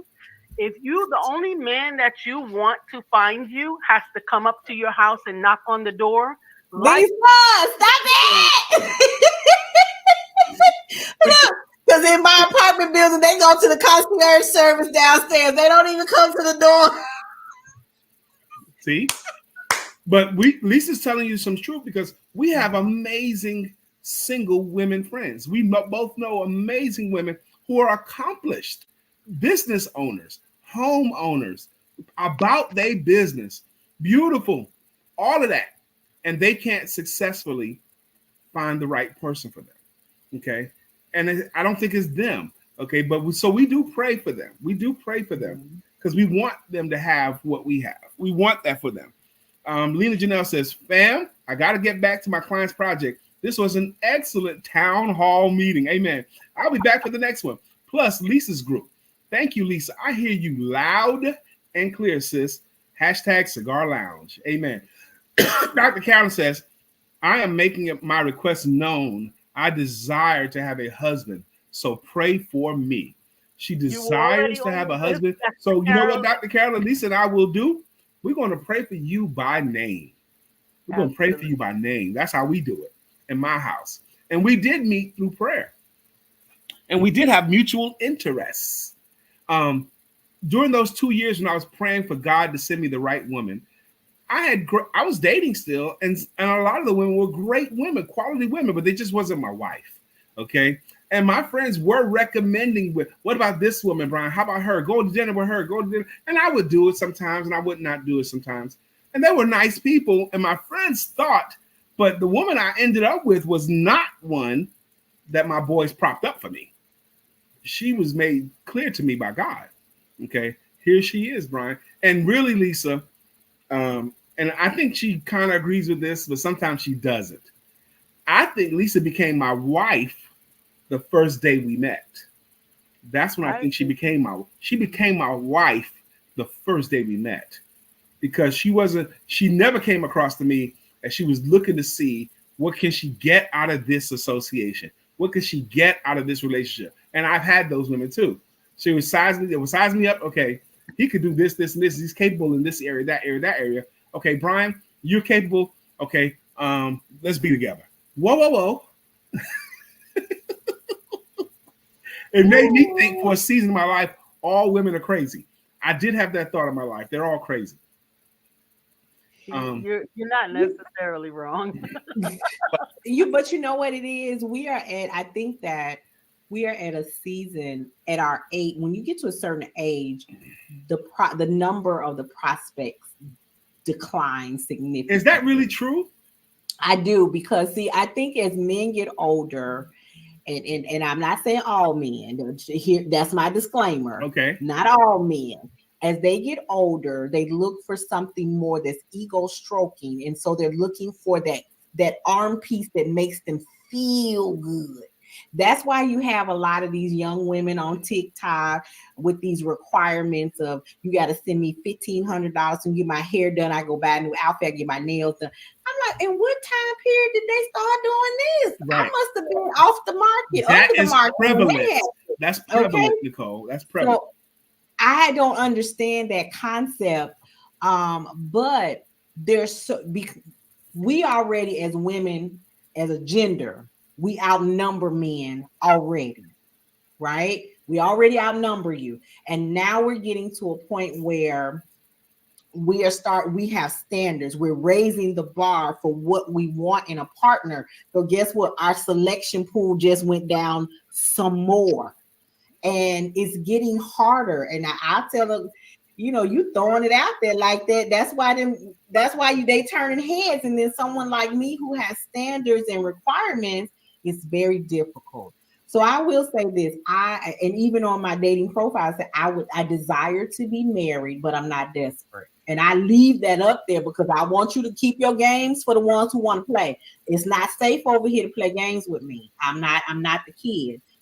But I have a book that I'm reading that is 31 prayers for my future husband. I don't know where he is, I don't know who he is, but I'm still praying for him. But I'm also reading A Lady in Waiting. Okay, because that is what I am. I desire to be in that a healthy household unit with the man who understands what his role is. This is where mentoring comes in for men today. They don't understand what their role is. And I'm like, what? I'm not in the build the best stage no more. I'm not finna build them. I didn't retire my superwoman ass. My Captain Saber whole cake is gone. I didn't burn that heifer. I'm not doing it no more. I did it for a while, but I'm not dating your potential. Absolutely. But I want to say this, Sister Nicole. My brother actually told me this. My brother is the same age as I. I think he's like 6 months older than I. We're foster siblings. Um, what he said when I came to North Carolina, because we're from New York, is that, and this is a Southern thing that he has picked up on, is that we have to be mindful that in our presenting as uh, as honorable and worthy women, that we also don't present as wives. He says that we often give off the energy before we are wives, many particularly mothers, that they were off the market. Yeah. And so they weren't giving the right energy to attract. Isn't that subtle though? You know. It's very subtle. It's very subtle. It goes along with you got to come out of your house looking like you want somebody to find you, but you don't have to be holed up. Hey, stop. Go ahead, Ernest. Ernest, Ernest, you see how she's swinging at me? You see how she's I was Go ahead, not. Ernest. Go ahead, Ernest. All the dots. But what I was going to say in adjunction to that is I want to remind, especially the people that are watching, as far as culture is concerned, all this that we're talking about is Western culture stuff. Okay. Oh, wow. Western culture is very conservative. There's still arranged marriages. There is none of this. We're going to go on social media and find somebody. Feel family oriented. Your family finds who you're with, and you learn to love each other, or you learn to be with each other. But there ain't no divorce. This is all Western culturalized. This is stuff that we didn't even have thought process of until we entered into this country and became a part of this country system in the Wow. 15th. We had our conservative, we had the happiness and the range or whatever we had back in our motherlands or other places. But Western culture has made us change, adapt, change, adapt, change, adapt. Try to figure out, as we try to figure out, I am as a black man, I got to figure out how I can be confident, how I can choose the right woman, how I can make sure I'm with the right person to have the right kids, raise the right kids, get the right job, all hopefully these next 80 years before I die. It's a lot for African Americans to do all of this, submerge into a culture that was never for them, never a part of them, and actually enslaved them. So all these things we're talking about today are everyday challenges for us, not just, we got time to figure it out. Yeah. We really don't have as much time as we think we do because of all these things that have been marginalized and placed inside of us. So I'm just reminding everybody, all we're talking about is Western culturalized stuff. Because over here, they still doing arranged stuff, and everybody has no choice but to be happy. And remind Period. people where you are, Ernest, the perspective I'm in that Kuwait. I'm in Kuwait City. That's in the Middle East. That's where I am.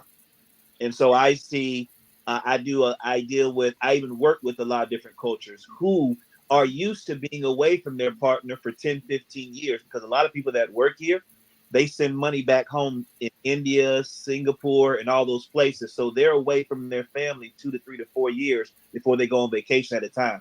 Some have worked there 20, even 30 years, Yeah. haven't seen their family in years because they get room, accommodations, board, and they don't get paid a lot. So they can't travel back home all the time. A lot of them don't even have smartphones. That's the normal thing. That's their normalcy. And this is not a third world country, Kuwait. Not a third world country at all. It's like the fifth richest country in the world.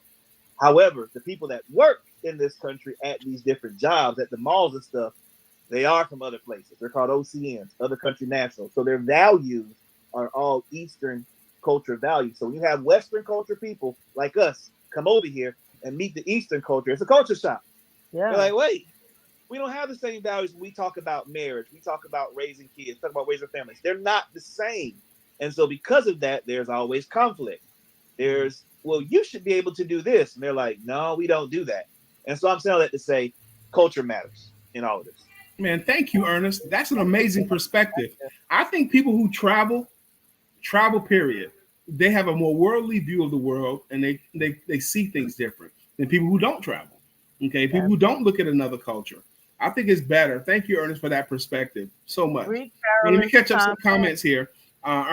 Dwight says that's divine order. He was talking about how Lisa and I met, but he also says be presentable. I'm gonna say something about that. When I first saw Lisa in person, my first impression was, wow, she's gorgeous. Okay, my eyes before I talked to her in person. Okay, she caught me with her look. Lisa and I have great friends that we love, who want to be in a relationship, but never put themselves in a position to be in a relationship or to be found, and they don't always leave the house presentable. Okay, I know one of our friends we thinking of particular. I love her very much, but it's just not going to work her way she's doing it. It's just not going to work. Okay, he's not going to come to your house and knock on your door.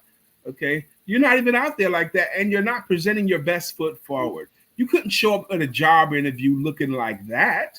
You show up at a job interview because you want to be hired, so you look your best for that because you want to be hired.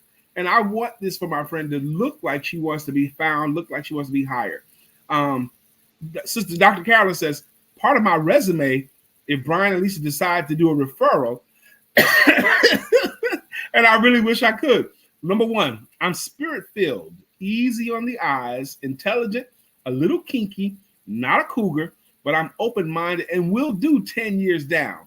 Funny, I can cook and will cook. No ex boyfriends or baby daddies hanging around. Just in case you need some of my, let me scroll here, some of my Background background info. info. And Dwight says, it's a bit much, but attainable. Amen.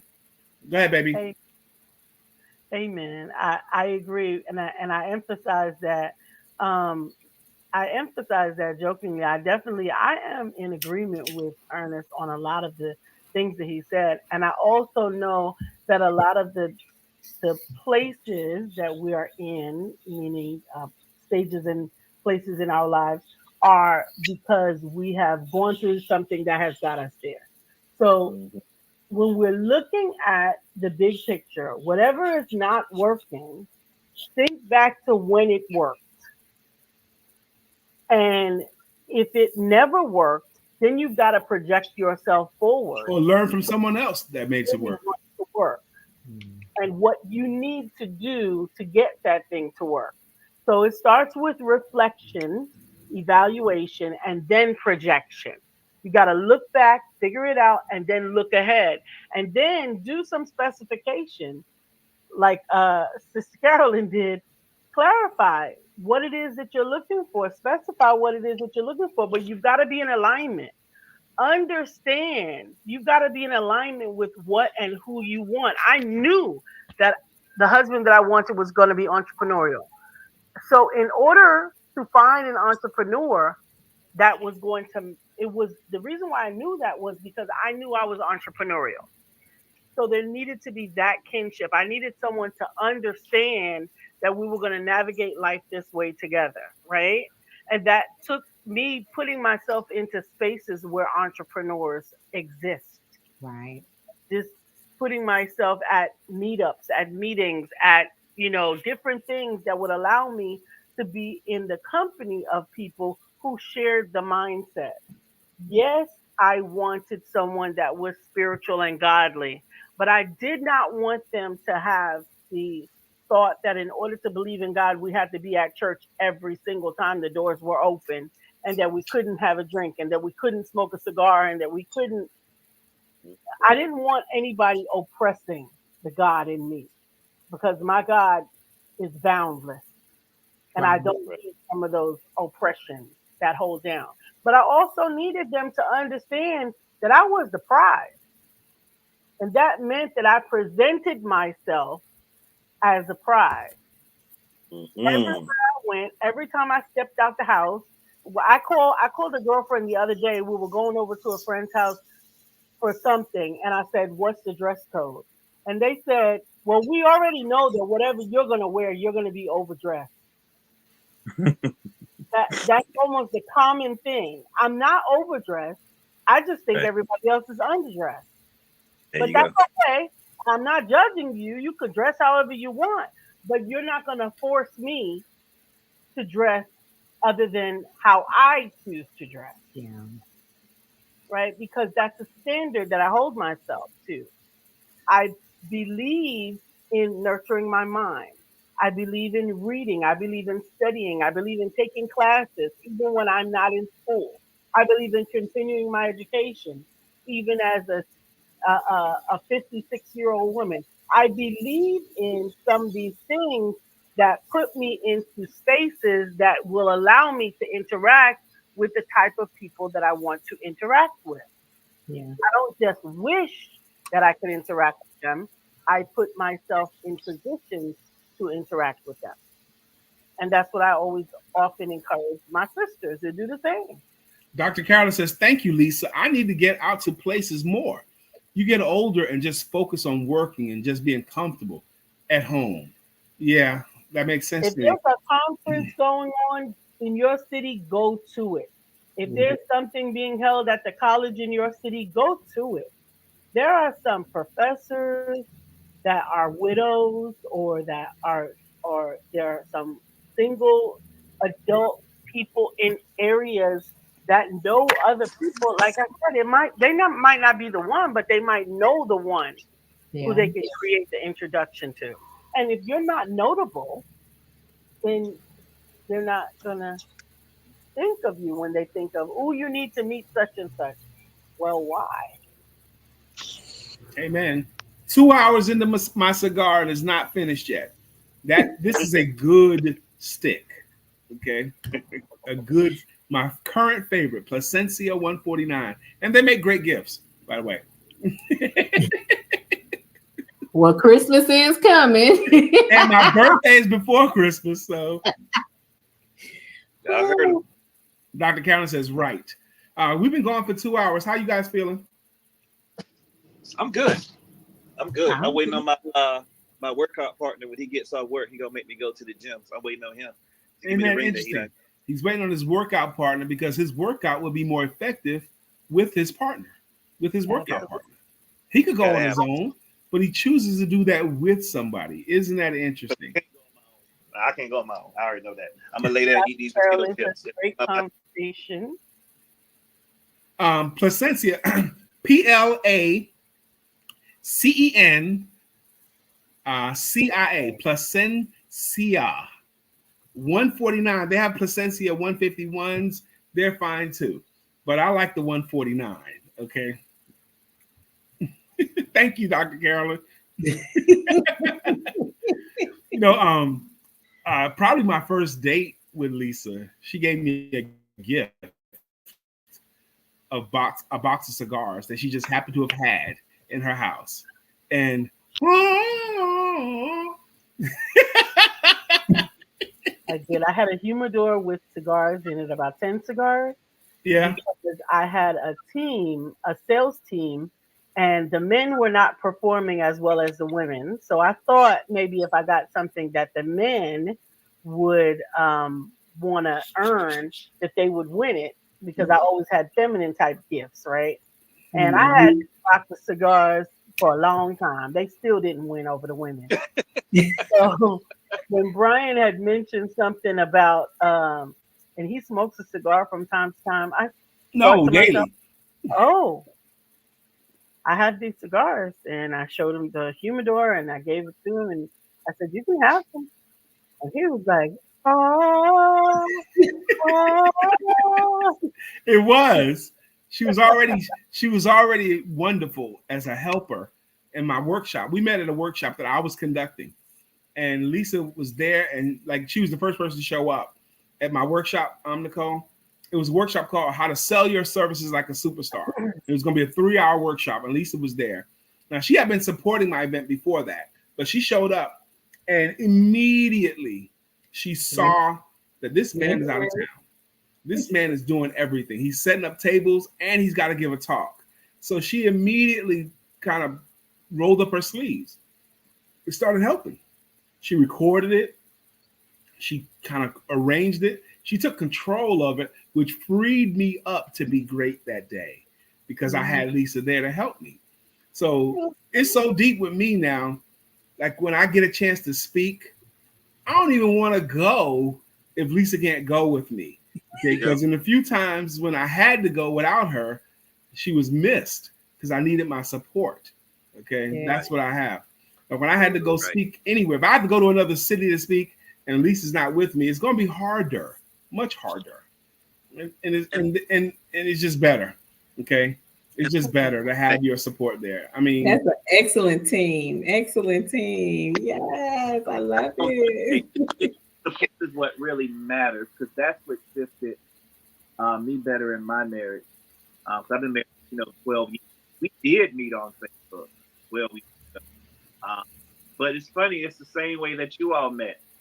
I wasn't praying particularly for a wife right then. I don't know if she was praying for her husband or not. She said she was not. But I was over the Christian Collegiate Club at Georgia Military College thinking about getting into college. And I just happened that day to lead this prayer event that we called Penny for Your Thoughts, Purpose for Your Prayer. So what people would do is drop a penny inside of a box. That meant they needed prayer. Amen. And so pictures of me doing this was posted on Facebook. So the young lady that was going to Georgia Military College at the time saw these pictures, and not just like those, but like my other 50 pictures I posted of myself. Now, these pictures, I think Brian has seen because these are the ones I reposted of me in these mink coats and these velvet shirts and all of that. She liked all of them. Like, who is this woman liking all my pictures? So I go right to it wasn't called DM then, but it was called it. So I went to her DM. And we had a conversation because she was cleaning her fridge out that Saturday. But I'm like you. I knew she was the one. She didn't know she was the one, but I knew. Because at this time, I was trying to think about, am I going to get into the military or not? I was 26 years old. I had a job, but it wasn't paying a lot. So I didn't have a lot to offer, but just structure. That's all I had. I didn't have a lot of money. I just had structure. But that's what attracted her to me. she saw a place where she could be helpful. Exactly. Because I was like, where do I fit in this woman's life? Why does she like me so much? I don't have a lot. She said, but you have more than what you thought you had. You had what I need. That's major. That's major. You had understanding of things. That you're smart. And I knew you would go places. It didn't have to be where you want to go right then. But I knew you were going. And 12 years later, this woman has supported me going to a whole other country, working a whole different job, and is supporting me heavy. I don't get that support now. 12 years ago, I don't feel that with her then. And back to what Lisa said about suppressing. So I was the guy. I was raised as a pastor's son and a minister. So I didn't believe in wine. There ain't no wine coming in and out this house. We ain't doing it. Yeah. 4 of our years, we moved to Italy. In the first 2 years, I'm fighting with my wife. We ain't drinking no wine up in this house. She said, you know what? You ain't got to, but I ain't. Years, I had a couple of glasses with my wife, and I'm telling you, when I say it opened her and I up to a whole boy, after that,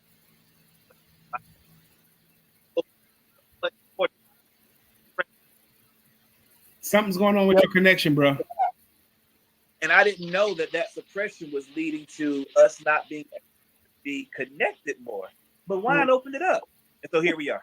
Wine Wine opened it up. I think that was Grateful. her being herself that opened it up myself. Yeah. Nicole, you said something earlier that it pricked my spirit in a way that I was like, oh no, Nicole. When you said you're past that build a bear stage and building up a man stage, okay?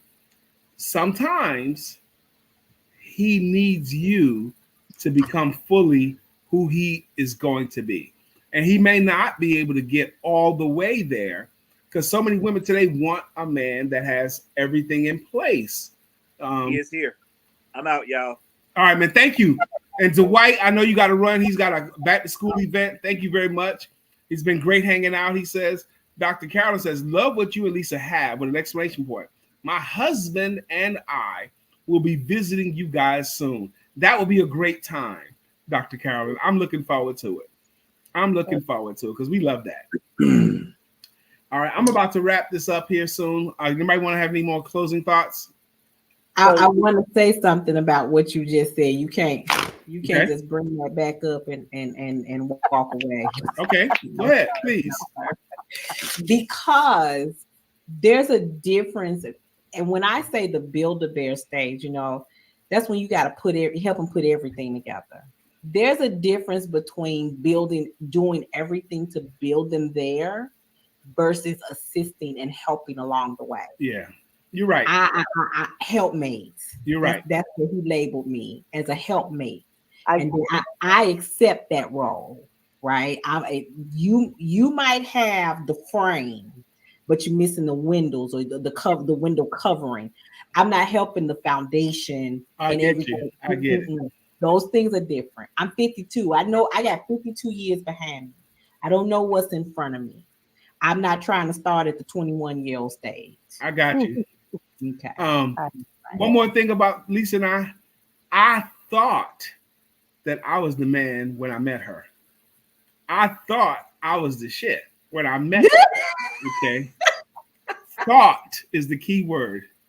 Okay. But I became better with her. Right. And I became more of who I already was. I became a better version of me because of her. Because of her. Now, she was a powerhouse before when I met her. She was a powerhouse before I met her. People that knew her knew she was a powerhouse. They told me when I started dating her, her pastor had a meeting with me when we were dating, and he wanted me to know, did I realize what I have? Because we were dating. Do you realize who you with, man? I said, yeah, I understand. She's great. He goes, no, you're not getting it. He says, do you understand how powerful this woman is that you're endeavoring to be with? I was like, yeah. He goes, no, you still not getting it, man. So she had a covering, two pastors, Nicole, two different ones that knew who she was. Another pastor she had told me, let me tell you something right now. I see you with Lisa all the time. I'm going to say this to you. This guy, I ain't like his approach as much. But he said, let me tell you something right now. I know you dating Lisa. I know you with her. But Lisa's mine, okay? She's mine. And if you're going to be dating mine, you're going to have to do this and that and the other, okay? Really? She's yours? Okay. But his heart was right. His heart was in the right place. He was trying to protect somebody that was in his circle that he felt was important, you know? So I wanted to just say that too. Go ahead. Anybody want to have any more closing thoughts? I'm going to wrap up. I'm done. I love you. I'm grateful that God put us together. Nicole, I'm grateful that you Nicole, came you were amazing today, my sister. Thank you. Amen. Nicole, I needed this talk with you, Nicole, because now I know better your personality. Amen. Amen. It's important. And Thank Dr. you. Carolyn, I'm grateful that she came to hang Dr. out Carolyn, with us. Dwight, thank you for your contributions. Lena Janelle, baby. You know, I want these things for these women. Yes. I am thankful that, you know, I was supposed to be somewhere else and I decided at the last minute, now let me get some work done. And I saw that you were live. So I'm grateful for the opportunity. And Lisa, I'm going to do everything that I can to join you guys on Tuesday night. I believe in women supporting and encouraging each other. I believe in this platform. So this has really been fun for me today. I'm glad you got to see that personality, and just really share about the topics, where our future is going as a country, where relationships can and need to go, and mentoring our young adults. So I'm grateful for all of that and look forward to being able to share with you and your community again. Thank you, my sister. God bless you all. Thank God for this platform that we could reach Dallas and Kuwait and DC and wherever else people join. Thank you for everyone who chose not to say anything, that were just watching. I appreciate you too. Thank you. See you later. Bye. Love ya.